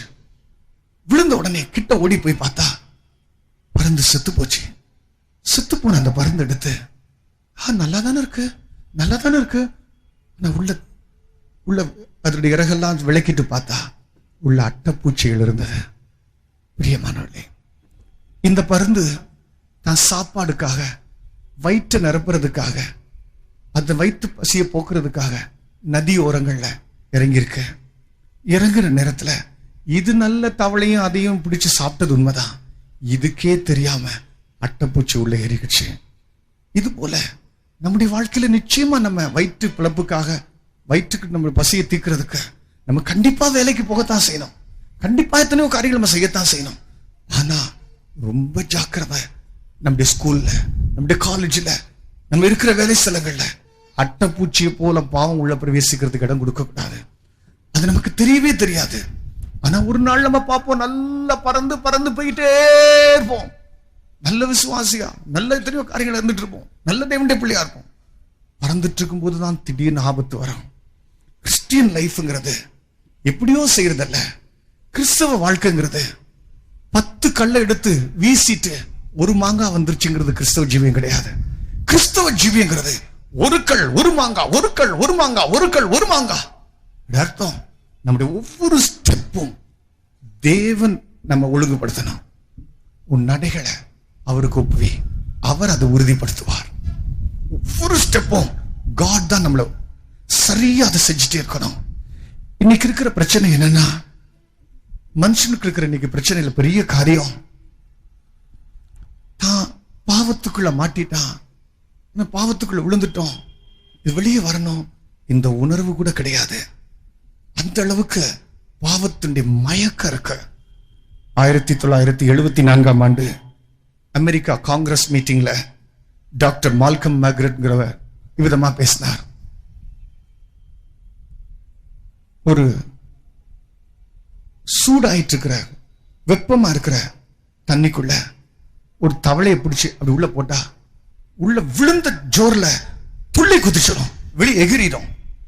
அதே நேரத்துல ஒரு குளிர்ந்த தண்ணி உள்ளதான ஒரு பாத்திரத்துல அந்த தவளையை வச்சு கீழே ஸ்டவ் வச்சு சூடாக்கிட்டே இருந்தா தவளைக்கு தெரியவே தெரியாது. தான் சாவை நோக்கி பிரயாணம் பண்ணிட்டே இருக்கிறேன். ஏன்னா சம்பவத்துல அந்த ஸ்கின், அந்த தோல் வெளியே இருக்க சூடு தொட்ட உடனே ஐயோ சம்திங் டேஞ்சரஸ், நான் வெளியே வரணும், ஐயோ செத்து போயிடுவேன் அப்படிங்கிற எண்ணம் இருக்கும். ஆனா 2வது தடவை ரொம்ப அமைதியா நடக்குது அழிவு. இதேதான் இன்னைக்கு இருக்கிறதான சபைகளுக்கு, இன்னைக்கு இருக்கிற சமுதாயத்துக்கு, இன்னைக்கு இருக்கிற வாலிப உலகத்துக்கு நடக்கிறது தான். அவங்களுக்கே தெரியல, அழிவை நோக்கி போயிட்டே இருக்கிறாங்க. நண்பர்கள், ஆபாசமான படங்கள், கேளிக்கைகள், இன்னும் எத்தனையோ விதமான காரியங்கள், போதை வஸ்துகள், மருந்துகள், இப்படி எத்தனையோ காரியங்களுக்கு பின்னால போயிட்டே இருக்கிறாங்க. ஆனா அவங்களுக்கு தெரியாது, ஸ்லோ பாய்சனிங் உள்ள தின்னுகிட்டே இருக்கா, என் ஜீவத்தை உறிஞ்சி குடிச்சிட்டு இருக்க. அப்படிப்பட்டதான எண்ணமே கிடையாது. பிரியமானவர்களே, நம்முடைய ஜீவத்துல இப்படிப்பட்டதான ஒரு சரியான டீலிங் நமக்குள்ள இல்லாட்டா நம்முடைய ஜீவத்துக்குள்ள பாவம் நம்மளை பிடிச்சிடும்.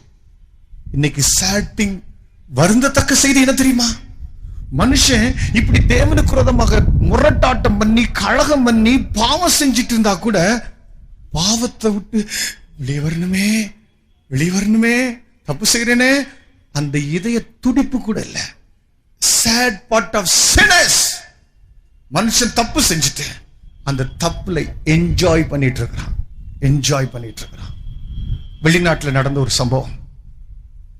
ஒரு ஏழை தரித்திர பொண்ணு, அவளுக்கு வருமானம் கிடையாது, அம்மா அப்பா கிடையாது, ஒண்ணும் கிடையாது, சின்ன பொண்ணு.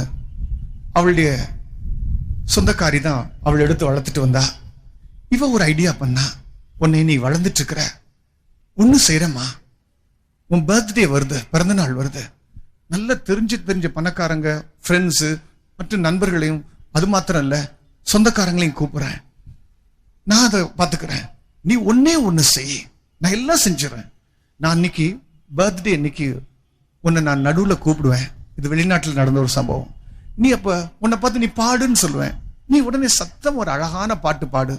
பாடிட்டு இருக்கும்போது நீ ஆடி ஆடி யார் யாரெல்லாம் நல்ல முக்கியமானவங்க நான் கண்ணை காட்டுறனோ அவங்க கிட்ட போய் நீ அன்பா அப்படியே பாடிட்டு போ. அப்ப அவங்கள பார்க்கும்போது நல்ல பொண்ணாச்சே, சரி உன் ஸ்கூல் படிப்பை நான் பாத்துக்கிறேன், காலேஜ் படிப்பை நான் பாத்துக்கிறேன், ட்ரெஸ்ஸை பாத்துக்கிறேன், ஒவ்வொருத்தரும் பொறுப்பெடுத்துக்கிடுவாங்க, நீ எப்படியாவது சமாளிச்சுக்கலாம் உன் வாழ்க்கைய அப்படின்னு சொல்லி இவன் ஒரு திட்டம் போட்டா. நாள் வந்தது, எல்லாரும் சேர்ந்து வந்தாங்க. நடந்தது என்ன தெரியுமா? இந்த பிள்ளைய இந்த சொந்தக்காரி கூட்டு வந்து நடுவில் நிக்க வச்சு, நல்ல பிள்ளைல பாட்டு பாடுமா? முடியாது. நல்ல பொண்ணுல பாடு. முடியாதுன்னா முடியாது. நல்ல பொண்ணு செல்லம், நீ பாடு ப்ளீஸ். பாடவே முடியாது. அப்ப பார்த்தா இவளை எப்படி பாட வைக்கிறேன்னு சொல்லி நல்ல அமைதியா அங்கங்க பிடிக்கிற மாதிரி நல்ல நறுக்குன்னு பாடு பாடுன்னு சொல்லி பாடவே இல்லை. ஆத்திரம் வந்துச்சு. நல்லா 2 போட்டு அடி அடிச்சு ரூமுக்குள்ள கொண்டு போய் அடி அடிச்சு ரூமுக்குள்ள போட்டு பூட்டிட்டு உன் மனசை மாத்திக்கிற வரைக்கும் நீ வெளியே வர வேண்டாம், உள்ளே இருன்னு சொல்லிட்டு வந்துட்டான். நேரம் ஆயிடுச்சு. இவ திருப்பி ஓடி போய் ரூமை திறந்து பார்த்தா எப்படி இருக்கிறான்னு சொல்லி, மனசை மாத்திட்டியா? நீ என்ன பண்ணிட்டு இருக்கிற சொல்லு. அவன் என்ன தெரியுமா சொன்னா? இவ்வளவு நேரம் என்ன பண்ணிட்டு இருக்கு நான் கேட்கிறேன். நான் என்ன தெரியுமா செஞ்சேன்? ஒரு ரூமுக்குள்ள உட்காந்துட்டு உன்னுடைய கோட்டை பார்த்து துப்புனேன், உன்னுடைய ஷூஸை பார்த்து துப்புனேன், உன்னுடைய ஒவ்வொரு பெட்டியை பார்த்து துப்புனேன், இன்னும் கொஞ்சம் எச்ச கூட வாயில வச்சிருக்க, நீ எப்ப வருவ உன் மூஞ்சிலையும் துப்பலான்னு சொல்லி. என்ன மனுஷன் இன்னைக்கு இதே தான் செய்யறான். காட், தேவன் தன்னுடைய ஒரே பேரான குமாரனை இந்த உலகுக்கு தந்தருளி எல்லாத்தையும் செஞ்சிட்டார். நீ ஒண்ணு செய், கீழ்ப்படி. ஆனா மனுஷன் என்ன தெரியுமா செய்யறான்? The sad part of the thing is, மனுஷன் இன்னைக்கு எல்லாத்துக்கும் நம்ம கீழ்ப்படியாம காட்டி துப்பி துப்பி துப்பி கடைசியில தேவனே நீ ஒரு நாள் வாரு உமக்கு விரோதமாக துப்புறேன் ரெடியா இருக்கிறான். அர்த்தம் மனுஷனுக்கு காட் எல்லா ப்ரொவிஷனும் செஞ்சிட்டார். ஆனா இன்னைக்கு செஞ்ச மனுஷன் என்ன செய்யறானா, அதை யூஸ் பண்ண தெரியல, கீழ்ப்படியாம காட்டி துரோகம் பண்ணி அந்த பாவங்கள்ல சந்தோஷப்படுறான். பாவத்தை பார்த்து துடிப்பு இல்ல, வருத்தம் இல்ல, வேதனை இல்ல, பாவத்துக்குள்ளே சந்தோஷமா மனுஷன் போயிட்டு இருக்கிறான். பிரியமானவர்களே, இன்னைக்கு இருக்கிற இந்த பாவத்தை, மனுஷன் பாவத்துக்குள்ள சந்தோஷமா இருக்கிற இந்த அனுபவத்தை எந்த ஒரு காரியத்தை வச்சும் திருப்பவே முடியாது. பிரியமானவர்களே, பாவத்தை திருத்துறதுக்கு எந்த முயற்சி செய்யுங்க, பாவம் தன்னில் தான் வல்லமையோடு தானாவே தெரிஞ்சிட்டே இருக்கும். இன்னும் சொல்ல போனா ஒரு நாள் விதமாக ஒருத்தன் சொன்னான், எல்லாரையும் ஊர்ல இருக்கிற எல்லாரையும் பார்த்து ஒரு சவால் விட்டான். நான் ஒரு பெரிய அதிசயத்தை செய்ய போறேன். அது என்ன தெரியுமா? நாய் வாழ நான் நேரா நிறுத்த போறேன். ஒரு ஜனமே கூடிடுச்சு, எல்லாரும் கூட்டிட்டாங்க. அப்படிப்பட்ட நேரத்துல இவன் ஒரு நாயை பிடிச்சி ஒரு ஊதாங்களை எடுத்து நாய்க்கு வாளுக்குள்ள விட்டு கட்டிட்டான். அந்த நாய் அப்படியே ஊதாங்களோட சுத்துது 1 மாசம். 1 மாசம் கழிச்சு பிற்பாடு சொன்னான், ஒரு ஜனமே கூடி வாருங்கள், அற்புதத்தை காணுங்கள் வாருங்கள். அப்போ 1 மாசம் கழிச்சுட்டு ஊதாங்களால உருவி விட்டா திருப்பி நாய் வாழ் இப்படியே செஞ்சிருச்சு. இதே தான் இன்றைக்கு இருக்கிற மனுஷனுடைய நிலவரம். எவ்வளவு கோவக்காரன், சண்டைக்காரன், சகரார் பண்றதா. நீங்க எவ்வளவு வசதி பண்ணி கொடுங்க, நல்ல இடத்துல வச்சு பாருங்க, நல்ல ஸ்கூல்ல சேர்த்து பாருங்க, நல்ல காலேஜுக்கு அனுப்பி பாருங்க, எவ்வளவுதான் நம்ம அவங்கள நல்ல முறையில நடத்தினாலும் மனுஷனுடைய இருதயம் wicked. ஒரு நாள் டாக்டர் டிஎல் மூடி அவர் இடத்துல வந்து மூடி பிரசங்கத்துல ஒருத்தர் விதமா கேட்டாங்க. அந்த நடந்த சம்பவம் என்னன்னா, அந்த டிஎல் மூடி அவர், நான் நினைக்கிறேன் என்னுடைய அறிவு சரியா இருந்தா அவர் சொன்னதான ஒரு கதை.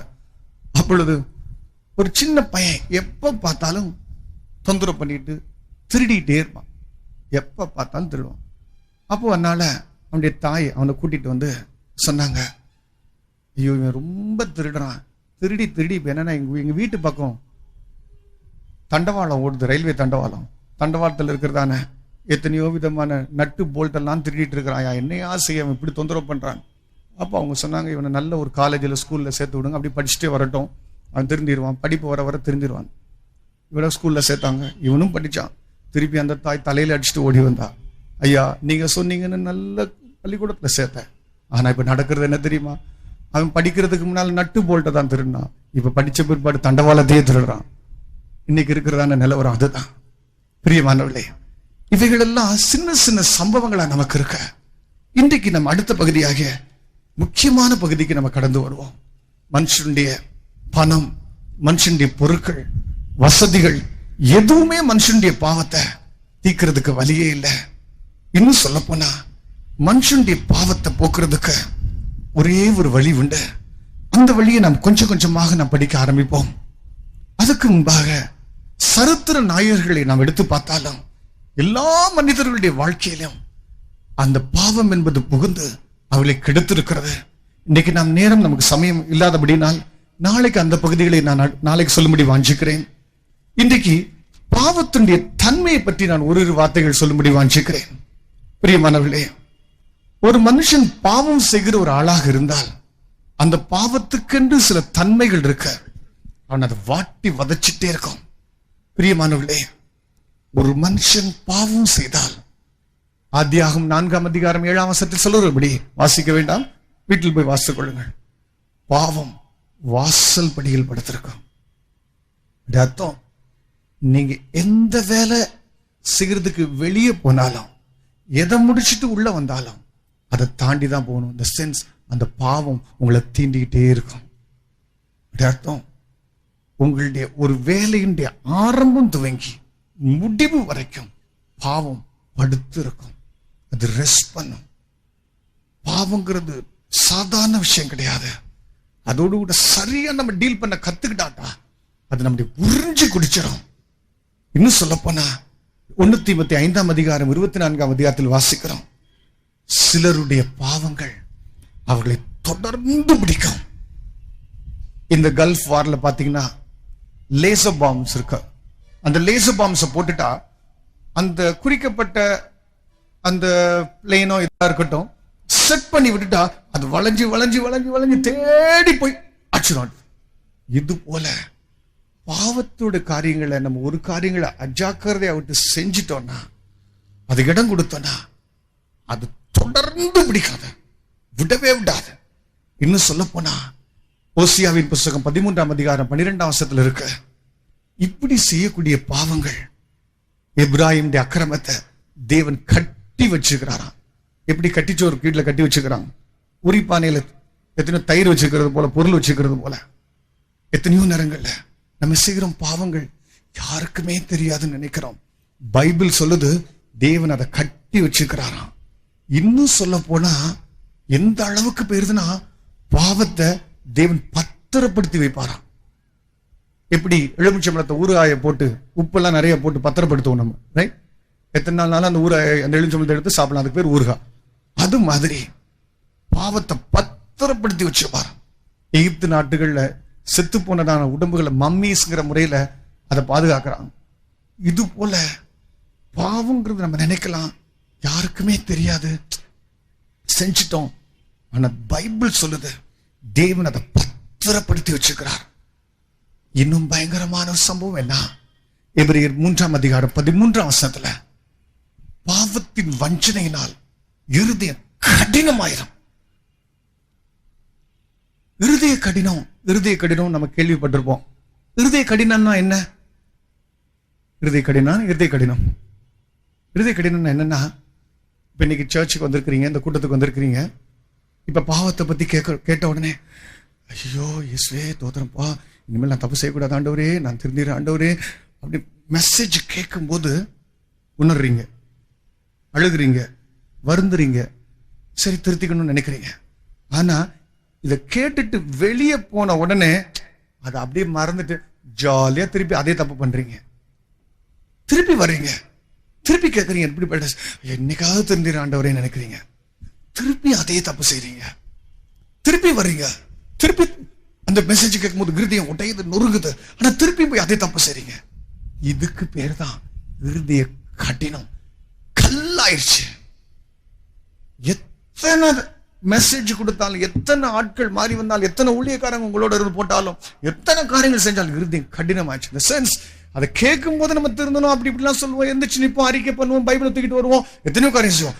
ஆனா அந்த இருதயம் உறைஞ்சு போயிருக்கும், ஃப்ரீஸ் ஆயிருக்கும்.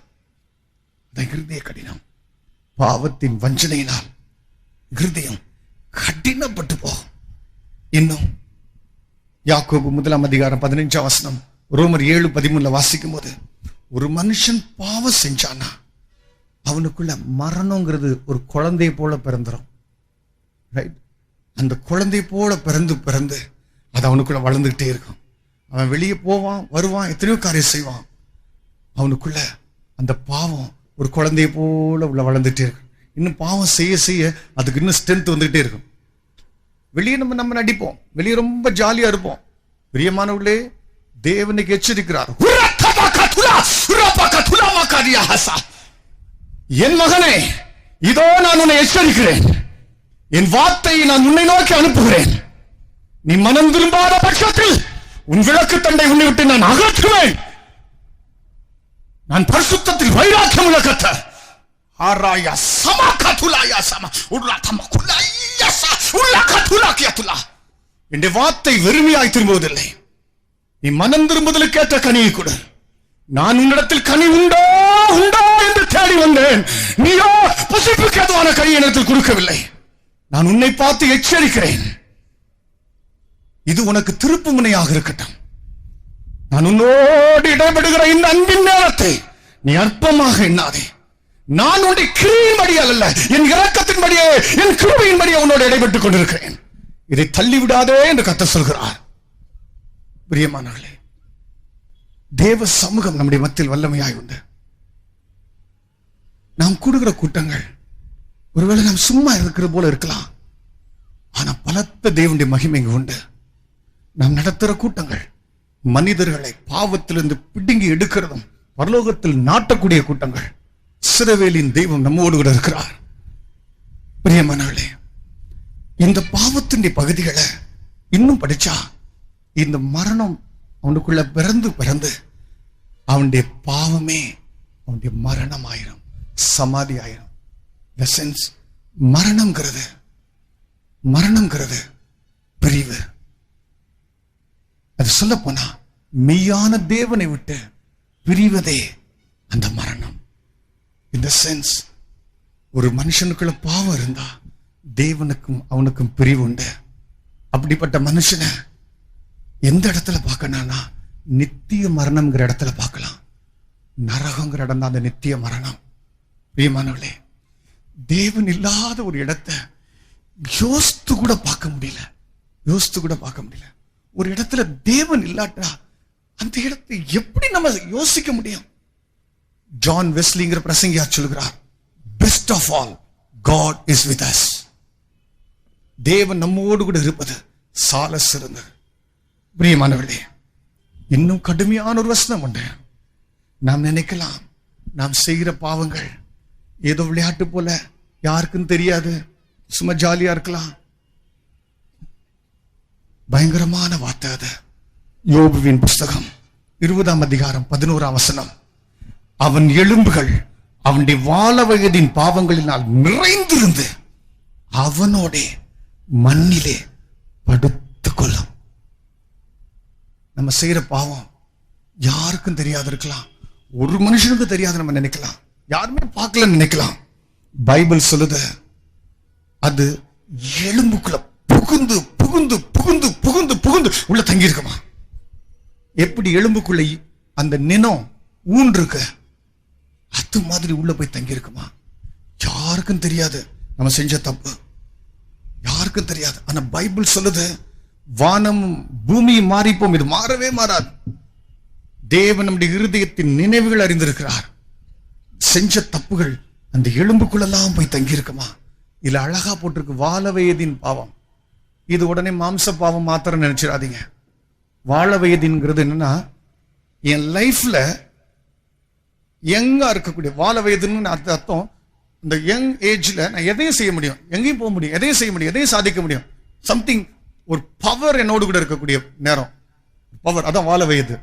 அது போல சில நேரங்களில் நம்ம பணக்காரங்களா இருப்போம், சில நேரங்களில் நமக்கு நல்ல யங்கா இருப்போம், சில நேரங்களில் நமக்கு அதிகாரம் கிடைச்சிருக்கும், சில நேரங்களில் நமக்கு சூழல வசதியா இருக்கும். அதான் வாழ வயது, ரைட்? அந்த நமக்கு நல்ல சாதகமா 10 பேர் நம்ம கூட இருப்பாங்க, அதான் வாழ வயது. நம்ம பேசுறதெல்லாம் சரின்னு சொல்றதுக்கு 4 பேர் 10 பேர் எம்எல்ஏ வருவாங்க, எம்பி வருவாங்க, 4 பேர் வந்து பேசுவாங்க, அதான் வாழ வயது. அந்த தெம்புல நம்ம சில தப்பு பண்ணுவோம். அந்த தெம்புல என்ன கேட்கறதுக்கு யாரு இருக்கா, ரைட்? அந்த தெம்புல தப்பு பண்ணும். அந்த தெம்புல தப்பு பண்ற பாத்தீங்களா, அதுதான் உள்ள எலும்புக்குள்ள ஏறி இருக்கும். எலும்புக்குள்ள ஏறி ஏறி ஏறி இருக்கீங்க. பைபிள் சொல்லுது அந்த பாவம் அப்படி ஒளியாதான் மண்ணுக்குள்ளேயே படுத்துரும், மண்ணுக்குள்ள படுத்துரும். தி சென்ஸ், நான் எழுந்திருக்கும் போது அந்த பாவம் முன்னால வரும். பிரியமானவர்களே, thank God, ஏதோ பைபிள ஒரு டெக்கரேட்டட் மெசேஜா, பைபிள ஏதோ கேட்கிற ஒரு ஜாலியா இருக்கிற ஜனங்களுடைய எமோஷனை தட்டி விடுற கூட்டங்களா நம்முடைய கூட்டங்கள் அமைந்திராமல், ஆவியை நொறுக்கிறதும் தட்டுகிறதும் உடைக்கிறதுமான கூட்டங்களா இருக்கிறபடினால் தேவனுக்கு ஸ்தோத்திரம். பிரியமானவர்களே, ஒருவேளை நம்ம நடத்துற கூட்டங்கள் எழுச்சினால் மாத்திரம் இருக்குன்னா, இது ஒரு ஃபுட்பால் ஸ்டேடியம் மாதிரி இருக்கும், கிரிக்கெட் ஸ்டேடியமா இருக்கு. எல்லாரும் வருவாங்க, சந்தோஷமா இருப்பாங்க, ஜாலியா இருப்பாங்க, கை தட்டுவாங்க, ஓடிடுவாங்க. அதுக்கப்புறம் அவங்களுக்கு ஒண்ணும் கிடையாது. ஆனா நம்ம நடத்துற கூட்டங்கள் ஆவியை தட்டி எழுப்புகிற கூட்டங்கள். பிரியமானவர்களே, மனுஷனுடைய பாவம் அவனுடைய எலும்புக்குள்ள போயிருக்கும். யாருக்குமே அது தெரியாம இருக்கலாம், அது ஒரு நாள் நிச்சயம் நம்மளை வாங்கும். ஒரு கமெண்ட்ரியில் இப்படி உண்டு, லேகியோன் பிசாசு பிடிச்சவன், அவன் பிணங்கள் கண்டே போயிருப்பான். பைபிள்ல போட்டிருக்க, அவன் கல்ற தோட்டத்தில் இருந்தான். ஆனா ஒரு கமெண்ட்ரியில் இருக்கு, அவன் போய் கல்ற தோட்டங்கள்ல அங்க செத்து போன பிணங்களோட பாவம் செஞ்சான். பைபிள் சொல்லுது கல்ற தோட்டம், கமெண்ட்ரியில் இருக்க, அவன் ஒவ்வொரு தப்பு செய்யும் போதும் ஒரு விக்கெட் ஸ்பிரிட் அவனுக்குள்ள ஏறிக்கிட்டே இருந்துச்சான். அதனால தான் அத்தனை ஆவி உள்ள புகுந்துருச்சு அவனுக்குள்ள, அத்தனை ஆவி. சில நேரங்கள் நம்ம தப்பு செய்யும் போது யாருமே தெரியல நினைப்போம், ஆனா நமக்கே தெரியாது, ஒவ்வொரு ஆவியா உள்ள என்ட்ரு ஆகிட்டே இருக்கும். மேரி பாக்ஸ்டர்னு சொல்லி ஒருத்தங்க நரகத்தின் வர்ணனை பத்தி எழுதுறாங்க. அந்த புக்ல இருக்க உலகத்துக்கு அப்பைக்கப்ப அனுப்பி விடப்பட ஆவிகள் இருக்காது, அது ரெடியா இருக்கும். அந்த ஆவிகள் ரெடியா இருக்கும். இன்னைக்கு இந்த ஆவியை ரிலீஸ் பண்ணிவிடும், அடுத்து அந்த ஆவியை ரிலீஸ் பண்ண, ஆண்ட சத்தமான நாளைக்கு அதை கூட நான் அதிகமா சொல்றேன் நான், ரைட்? அப்போ இந்த ஆவிகள் வந்து உள்ள பிடிச்சிட்டே இருக்கும். நம்ம நினைப்போம், சரி இன்னைக்கே நான் திருந்தணும்னு நான் நினைச்சேன், இந்த தப்பு பண்ண பிற்பாடு ஏன் நான் திருந்த முடியல? மேபி ஸ்பிரிட் உள்ள ஏறிக்கிட்டே இருந்திருக்கும். இந்த தப்புக்கு பின்னால் ஆவி ஏறிக்கிட்டே வரும். பிரியமானவர்களே, பாவங்கிறத நம்ம சரியா டீல் பண்ணாட்டா பாவம் நம்மளுடைய உறிஞ்சு குடிச்சிடும். இன்னும் சொல்ல போனா இந்த பாவங்கிறது அது நம்ம கூட இருக்கிறது மாத்திரம் இல்ல, நம்முடைய நினைவுகள்ல கூட அது போய் அதை கரப்ட் பண்ணும்.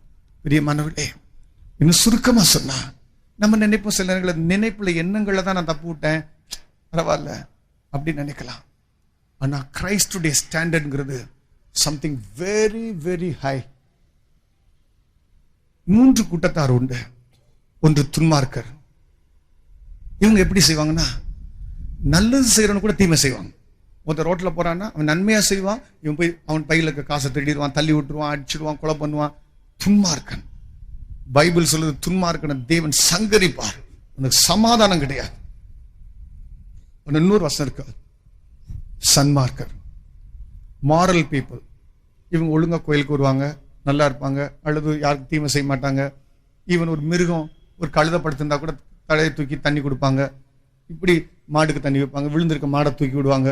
இப்படி எல்லாம் சன்மார்க்கமா இருப்பாங்க, யாருக்கும் கெடுதல் செய்ய மாட்டாங்க. பைபிள் சொல்லுது துன்மார்க்கனையும் சன்மார்க்கனையும் தேவன் அழிப்பார், சங்கரிப்பார். காடுடைய ஸ்டாண்டர்ட் என்ன? காடுடைய ஸ்டாண்டர்ட்ங்கிறத நீதிமான்கிற கூட்டத்தார். நீதிமான் நீதிமான் சொல்றமே, அது அர்த்தம் என்ன? நீதிமான்னா நீதி. நீதிங்கிறது என்னன்னா, நான் இன்னைக்கு பூமியில இருக்கிறேன், இந்த பூமியில இருக்கிற என்னுடைய ஸ்டாண்டர்ட் தேவனுடைய நீதியின்படி இருக்கணும். அது அர்த்தம் என்னன்னா, நான் இந்த பூமிக்குள்ள என் தாயின் கர்ப்பத்துல நான் உருவாகி வெளியே வர்றதுக்கு முன்னால என்னை பத்தி ஒரு ப்ளூ பிரிண்ட் பரலோகத்துல ஏற்கனவே இருக்கும். இந்த நாள்ல இந்த இடத்துல பிரம்மனாசி இருக்கணும், போகணும், வரணும், பேசணும், இப்படி செய்யணும், ஒன்னொன்னா இருக்கும். நல்லா கவனிங்க, something very high, this is very important. நம்ம அதை விட்டுட்டு நம்ம எதை செஞ்சாலும் அநீதி தான். ஏசாமி அந்தந்த இடத்துல கரெக்டா போனார். நீங்க பாத்தீங்கன்னா இந்த புத்தக சூழல் எடுத்து எல்லாரும் காதுகள் கேட்க அதை வாசித்து, ஏசாயா தீர்க்கதரிசியினால் உரைக்கப்பட்டது நிறைவேறும்படி இப்படி நடந்தது, எரேமியா தீர்க்கதரிசி சொல்லப்பட்டது இப்படி நடந்தது, சொல்லி சொல்லி கடைசியில எல்லாம் முடிந்ததுன்னு சொல்லி ஜீவனை விட்டார். அப்படி அர்த்தம், ஏசாமி பூமிக்கு வர்றதுக்கு முன்னாலே அவரை பத்தி ப்ளூ பிரிண்ட் இருக்கு. இந்த இடத்துக்கு தான் போகணும், இங்கதான் போகணும், இங்கதான் போகணும். அதை மிஸ் பண்ணா அது தப்பு. அதனால தான் ஏசாமி சீச பிள்ளைங்களுக்கு ஜெபிக்க சொல்லிக் கொடுக்கும் போது இப்படி சொல்லிக் கொடுத்தார், பரமண்டலங்களில் உடைய சித்தம் செய்யப்படுவது போல பூமியில செய்யப்படுவதாக. பரமண்டலங்களை என்னை பத்தி ப்ளூ பிரிண்ட் இருக்கிறது போல என் லைஃப்ல நடப்பதாக. நம்ம இஷ்டத்துக்கு போக முடியாது, இஷ்டத்துக்கு ஜீவிக்க முடியாது. பிரியமானவர்களே, அப்படிப்பட்ட ஹை ஸ்டாண்டர்ட் தான் கிரைஸ்ட் கொண்டு வந்தார். இந்த சென்ஸ், நான் எங்க போகணும், எங்க செய்யணும், எப்படி இருக்கணும், காட் அழகா வச்சிருக்கிறார். நான் அதை விட்டு மிஸ் பண்றது எல்லாமே அநீதி. இதனால் தான் தேவன் சாதாரண ஒரு வேலை செய்யல, நம்ம ஒரு சின்ன இதுல கூட மிஸ் ஆயிடக்கூடாதுன்னு சொல்லி. பிரியமானவர்களே, இப்ப கேட்கலாம், பிரதர் அந்த அளவுக்கு ஜீவிக்க முடியுமா பிரதர் அப்படின்னு கேட்கலாம். நம்ம ஒரு சின்ன காரியம் கூட மிஸ் பண்ணக்கூடாதுன்னு சொல்லி தேவன் பழைய ஏற்பாடுன்னு ஒரு பெரிய சகாப்தமே உண்டாக்கி அதுக்குள்ள பல சம்பவங்களை நடக்க வச்சு, இதாண்டா உங்களுக்கு மாதிரி, நீங்க திருந்திருங்கன்னு சொல்லி வச்சிருக்கிறார். இன்னும் சொல்ல, ஒரு சுருக்கமா சொல்ல போனா, இஸ்ரேல் ஜனங்கள் எடுத்துக்கிட்டா எகிப்துக்குள்ள அவங்களை அடிமையா போய் 400 வருஷம் கஷ்டப்பட்டு செங்கல் அறுத்து அவங்க அடி வாங்கி ஆலோட்டிகளால் கஷ்டப்பட்டு பஸ்கா ஆட்டுக்குட்டியில வெளியே வந்து, அடுத்து வனாந்தரத்துல வந்து அந்த கொல்லி வயசற்பம் கடிச்சு அவங்கள வனாந்தரத்துல பூமி பிளந்து பயங்கரமான சம்பவம் நடந்துச்சு. நீங்க போய் அவங்ககிட்ட கேட்டு பாருங்க, ஏன் நடந்துச்சு உனக்கு? அவங்க சொல்லுவாங்க, பிரதர் புதிய ஏற்பாட்டு மனவாட்டி வர்றா, அவ சின்ன இதுல கூட தப்பு விட்டுற கூடாது, அதனால காட் எங்களை இப்படி எல்லாம் கடுமையா நடத்துறாரு.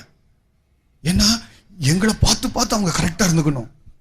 காடுடைய ஸ்டாண்டர்ட்ங்கிறது தேவன் பல ஜாதிகளை எழுப்பி நொறுக்கினார், உடைச்சார், நொறுக்கினார்.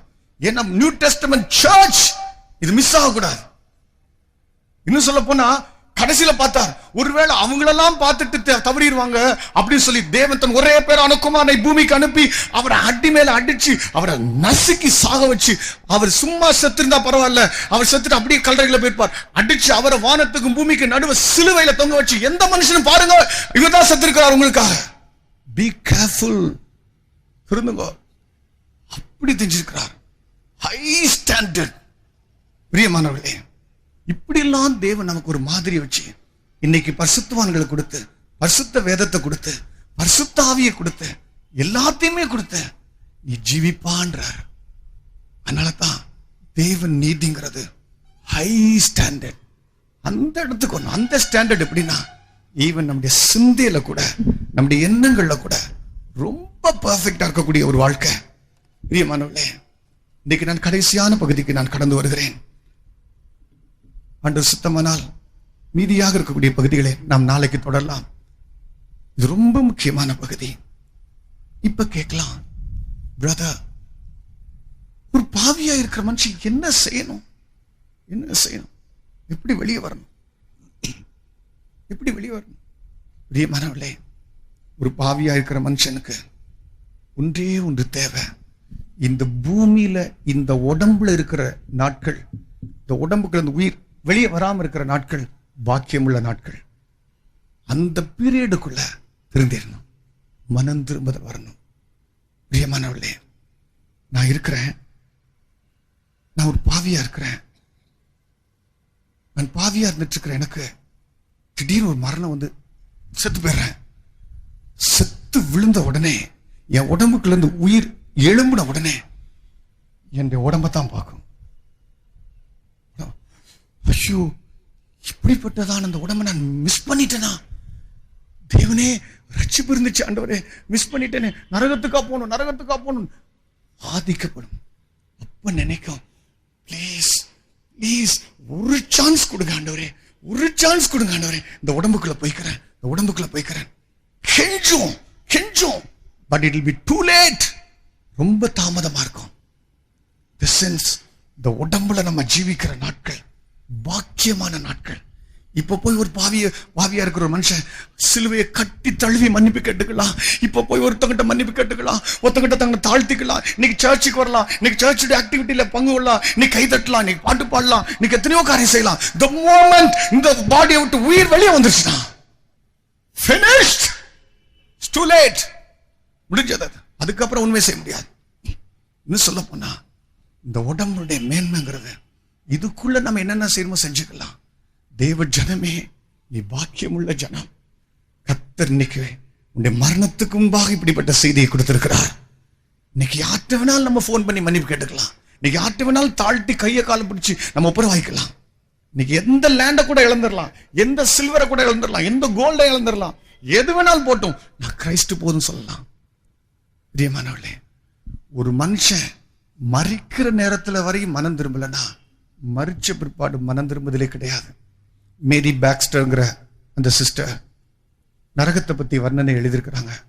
நரகத்தை பல விதங்களை வர்ணிச்சுக்கிறாங்க. அதுல ஒரு விதம், ஒரு பெரிய மைதானம் போல, அந்த மைதானத்துக்குள்ள அங்கங்க குழி இருக்கு. அந்த குழிக்குள்ள ஒவ்வொரு குழிக்குள்ள இந்த நெருப்பு அப்படியே எரிஞ்சிட்டே இருக்கு. பெருசாய் கிடும். அந்த ஒவ்வொரு நெருப்பு எரியும் போது, நரகத்தில் இருக்கிற நெருப்பை பற்றி பின்னால் நாம் படிக்கலாம். இது எவ்வளவு பயங்கரங்கிறது ஆண்ட சுத்தமா நாளைக்கு படிக்கலாம். அந்த நெருப்பு உயிர் இருக்கும். அதுக்குள்ள இந்த நெருப்புக்குள்ள உயிர் இருக்கும். எரிஞ்சுக்கிட்டே இருக்கும். நரகம் எவ்வளவு பயங்கரமா இருக்குங்கிறது நான் சில வியாதியில நான் போகும்போது நான் உணர்ந்திருக்கிறேன். நான் அவ்வளவு பயங்கரமா சொல்ல முடியாது, மனுஷ வார்த்தை கிடையாது. ஈவன்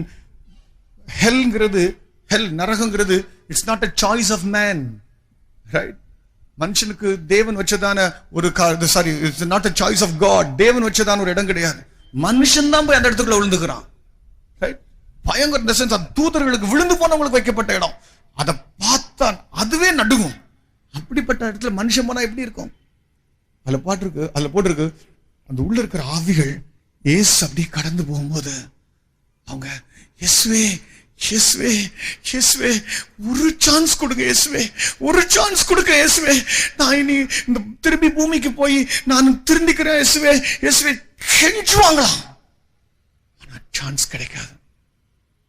ஆனா அந்த இடத்துல எப்படி இருக்குன்னா, ஏசு அப்படி கடந்து போன பிற்பாடு அதே ஆவிகள் கோபம் மூர்க்கமும் உண்டு தூஷிப்பாங்களாம் தேவனை. அர்த்தம் என்ன? நரகத்துக்கு போற ஸ்பிரிட் வெளியே என்ன சொன்னாலும், அந்த வேதனை நிமித்தம் புலம்புனாலும் அதுக்குள்ள ரிப்பென்டன்ஸ்ங்கிறது, மனம் திரும்புதல்ங்கிறது கிடையாது. இன்னைக்கும் பிரசங்கங்களை கேட்டும் உங்களுக்கு சில விஷயங்களை மனம் திரும்புதல் இல்லாட்டா நரகத்தின் வாசனை இப்பவுமே உங்க மேல அடிக்க ஆரம்பிச்சிச்சுன்னு அர்த்தம். இப்பவுமே உங்க மேல நரகத்தின் வாசனை அடிக்க ஆரம்பிச்சிச்சு.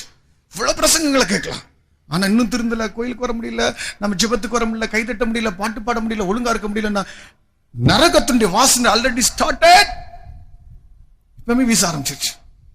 அதனாலதான் நரகங்கிறது சம்திங் பயங்கரமான ஒரு இடம். இன்னும் சொல்ல போனா பிரியமானவர்களே, தேவன் நமக்கு ஒப்புவிக்கப்பட்ட ரட்சிப்பு அவ்வளவு மேன்மையானது. இன்னைக்கு கூட்டத்தை முடிக்க போறோம். எஞ்சி இருக்கிற பகுதியில் நாளைக்கு நான் தொடர்ந்து சொல்கிறேன். நீங்க நினைக்கலாம், பிரதர் எனக்கு மனம் திரும்புதல் வேணும் அப்படின்னு ஒரு கூட்டத்தான் நினைக்கலாம். இன்னொரு கூட்டத்தான், அது பரவாயில்ல, இது கிறிஸ்தவ மீட்டிங், ஜாலியா இருந்துட்டு போலாம், ஏதோ பல நோக்கத்தோடு வந்திருக்கலாம். பிரியமானவர்களே, ஒன்று நிச்சயம், நீ மனம் திரும்பாமல் இருப்பாய் என்றால் தண்டனை உனக்கு நிச்சயம் உண்டு. ஆண்டவர் எதுக்கு தெரியுமா உன்னை தண்டிப்பார்? தேவன் எதுக்கு தெரியுமா பாவிகளை தண்டிப்பார்? நீ திருடின, சண்டை போட்ட, எத்தனையோ காரியங்கள் தகாத இடத்துக்கு போன, விபச்சாரம் பண்ண, 1000 பேரை கொலை பண்ண, அதுக்கு தண்டிக்க மாட்டார். நீ இவ்வளவு தப்பு பண்ணாலும், தப்பு பண்ணும்போது காட் இப்படிப்பட்ட கூட்டங்கள் எல்லாம் உனக்கு கொடுத்தார். தன் ஒரே பேரான குமாரனை கொடுத்தார், பரிசுத்தாவியை கொடுத்தார். இதை நீ ஏற்றுக்கொள்ளாம இருக்கிற பத்தியா, இதுக்கு தான் தண்டனை. இன்னும் சொல்ல போனா, நம்முடைய ஜீவியத்துல தேவன் நம்மளை தண்டிக்கிறது கீழ்ப்படியாமையின் பிள்ளைகள் மேல் வர இருக்கிற தேவ கோபாக்கினை. நம்முடைய தப்புகளை அதுக்காக தேவன் தண்டிக்கிறது இல்ல. தப்பு செய்யும் போது திருந்த வாய்ப்பு கொடுக்கிற நமக்கு நம்ம யூஸ் பண்ணாததுக்கு தான் தண்டனை. இன்னும் சொல்ல போனா, ஒருவேளை யாராவது திருந்தாம இருந்தீங்கன்னு சொன்னா, இந்த கூட்டங்களை கர்த்தர் உங்களை நேசிக்கிறார், உங்களை அழைக்கிறார். இன்னும் சொல்ல போனா, இப்ப கூட தேவன் உங்களை பார்த்து சொல்கிறார், மகனே மகளே நீ வா, மகனே மகளே நீ வா. ஒருவேளை அடுத்த வாரம், அடுத்த கூட்டம், அடுத்ததுல நினைக்கலாம், இன்றைய ரட்சணை நாள், இப்பொழுதே நமக்கு அனுக்கிற காலம், கர்த்தர் நீங்க கூப்பிடுகிறார். அடுத்த சான்ஸ் நமக்கு யோசிக்காதீங்க. ஒருவேளை இந்த கூட்டம் முடிஞ்சு வெளியே போகிற இடத்துல நம்மளோட மரணம் நம்மளை கட்டி தழுவிக்கணும். அப்ப நம்ம அழ வேண்டியது இருக்கும். பிரியமானவர்களே, delayed obedience is disobedience. நீங்க தாழ்த்தி நீங்க செஞ்சீங்கன்னா, இப்ப நீங்க மனம் திரும்பினா, தேவன் உங்களுக்கு இப்ப ஃப்ரெஷ்ஷா அந்த ரட்சிப்பை கொடுப்பார். நீங்க டிலே பண்ணி மனம் திரும்பினா ரட்சிக்கப்படலாம், ஆனா அந்த கிரீம் இருக்காது. ஷர்ட் முத போடும்போது இந்த பிரகாசம் இருக்கும், அந்த ஷர்ட் நாட்கள் ஆக ஆக ஷைனிங் இருக்காது. அது மாதிரி நீங்க ரட்சிக்கப்படுற ரட்சிப்பு பவர்ஃபுல்லா இருக்கணும். இன்னைக்கு ரட்சிக்கப்படுற நான் வியாதி, பாவம், பிரச்சனை, பிசாசு அத்தனை ஒட்டச்சு தள்ளிட்டு நான் பரலோகத்துக்குள்ள போனேன்னா, அது செய்யப்பட வேண்டிய காலத்துல செய்யப்படும். இப்ப செய்யாட்டா அடுத்த சான்ஸ் கிடைக்காது. கடைசியா எந்த ஒரு காரியமும் தேவனுடைய சமூகத்திலிருந்து வர்றது இஸ் ஒன்ஸ். இன்னைக்கு ரட்சிப்பை பத்தி உங்களுக்கு கொடுக்கப்படுதா? இட்ஸ் ஒன்ஸ், ஒரு தடவை தான் கொடுக்கப்படும். இன்னைக்கு நான் கல்வாரி பத்தி கேட்கிறேன், நான் உடையுது, இது ஒரு தடவை தான் எனக்கு கொடுக்கப்படும்.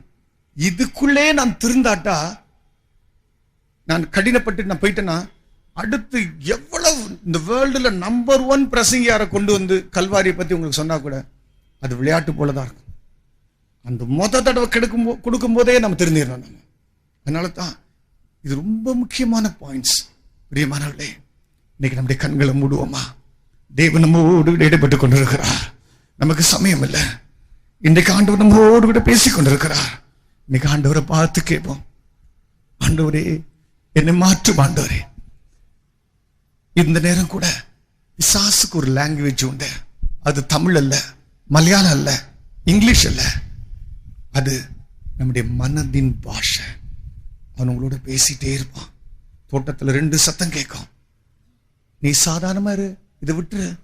ஆனா தேவன் உன்னோடு பேசுகிறார், மகனே மகளே நீ மனம் திரும்ப. இன்னைக்கு ஆண்டவரை நோக்கி கெஞ்சி கதறுவோமாக.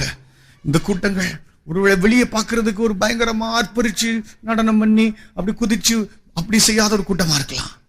பட் காட் இன்னைக்கு உங்களுடைய இதயத்தை மாற்றும்படி வாஞ்சிக்கிறார். பிரியமானவர்களே, இன்னைக்கு ஆண்டவரை நோக்கி கதறக்கூடிய யாராக இருந்தாலும் ப்ளீஸ் உங்களுடைய இதயத்தை ஒப்பு கொடுக்க ஆரம்பிங்க. ஹல்லேலூயா. ஆண்டவரை நோக்கி கூப்பிடுவோம், ஆண்டவரை நோக்கி கதறுவோம், ஆண்டவரே என்னை மாற்றும் ஆண்டவரே. நாங்கள் ஒரு சிறிய பாடலை பாடிக்கொண்டே இருக்க போகிறோம். இயேசுவின் பின்னே போக துணிந்தேன். இந்த பாடலை பாடிக்கொண்டிருக்கும் போது let's all give our hearts to the Lord. This is a very solemn hour. இது மிகவும் முக்கியமான ஒரு நேரம்.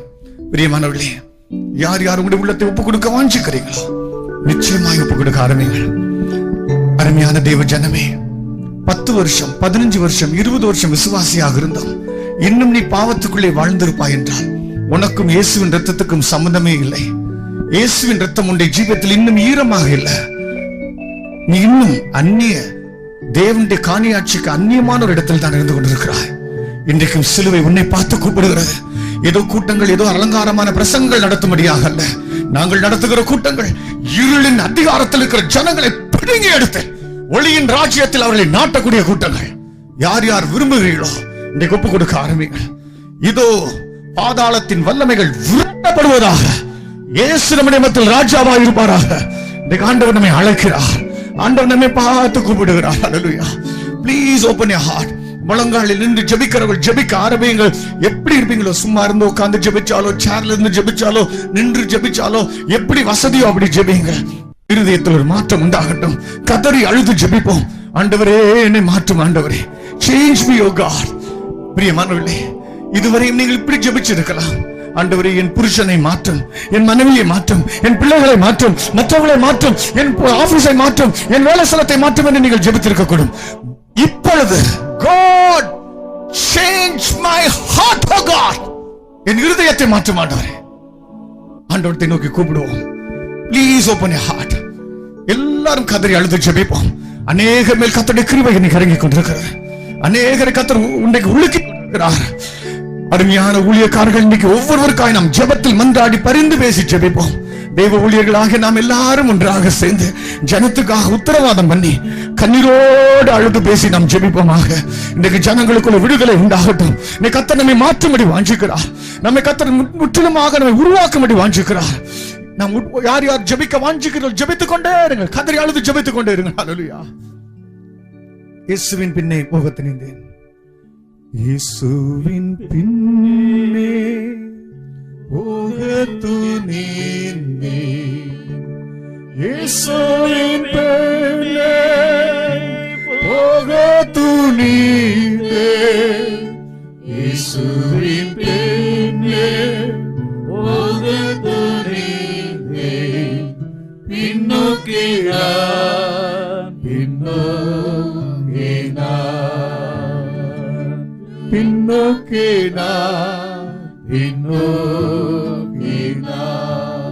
ஒரு நிமிடம் யாரும் கண்களை திறக்க வேண்டாம். இதோ நீ எவ்வளவு பாவம் செய்திருந்தாலும் உன்னை தள்ளி விடாமல், நெறிந்த நாணலை முறித்து விடாமல், இதோ மங்கி எரிகிற திரியை அணைத்து விடாமல் உன் அன்புள்ள இயேசுவின் பக்கத்தில் உலாவிக் கொண்டே இருக்கிறார். மகனே, மகளே, உன் இதய கதவை திறக்க மாட்டாயோ? உன் உள்ளத்தில் நான் வரட்டுமா? இதோ எனக்கு நீ இடம் கொடுக்க மாட்டாயோ என்று ஆண்டவர் கெஞ்சி கொண்டிருக்கிறார்.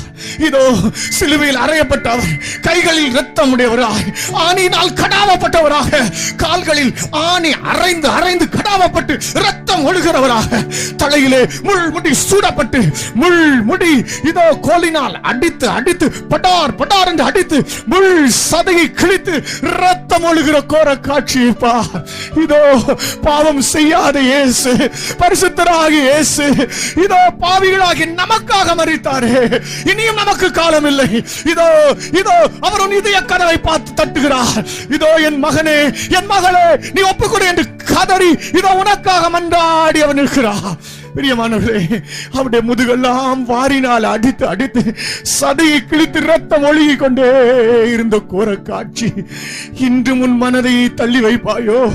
கல்மனமே, கல்மனமே, கல்மனமே, கல்மனமே, இதோ ஆண்டவர் உன்னை நோக்கி கூப்பிடுகிறார். ஆண்டவர் உன்னை நோக்கி கெஞ்சி கேட்கிறார். என் மகனே, என் மகளே, நீ வா என்று கூப்பிடுகிறார். இந்த பாடலை பாடும்போது யார் யார் உண்மையாய் நொறுங்கி அழுது ஜெபித்து உங்களை ஒப்புக் கொடுக்க வாஞ்சிக்கிறீர்களோ நீங்கள் எழுந்து நின்று ஜெபியுங்கள். ஜஸ்ட் நீங்க ஒப்புக் கொடுக்கிறதுக்கு அடையாளமாக நீங்கள் எழுந்து நின்று ஜெபியுங்கள். ஹல்லேலூயா, ஹல்லேலூயா. நீங்கள் எழுந்து நிற்பது, ஆண்டவரே, நான் ஒரு பாவி, நான் ஒத்துக்கொள்கிறேன், நீதான் எனக்காக இரத்தம் சிந்தின கர்த்தர். ஆண்டவரே, என் வாழ்க்கையில் என் பாவம் போக்க உமது உதவி எனக்கு தேவை ஐயா, என்னால் முடியவில்லை என்பதற்கு அடையாளமாக எழுந்து நில்லுங்கள். ஹல்லேலூயா, ஹல்லேலூயா.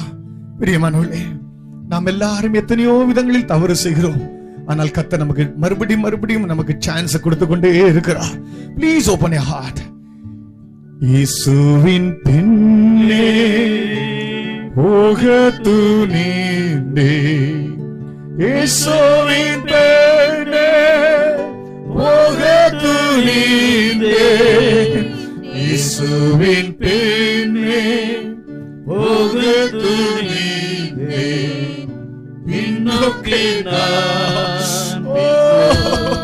அநேகர் கண்ணீரோடு அழுது புலம்புவதை நான் பார்க்கிறேன். அநேகர் கதறி அழுவதை நான் பார்க்கிறேன். அநேகருடைய இதயங்களை கத்த தொட்டுக் கொண்டிருக்கிறார். இதோ நம்முடைய மத்தியில் ஒரு வெளிச்சம் இதோ உதித்துக் கொண்டே இருக்கிறது. ஹல்லேலூயா, ஹல்லேலூயா.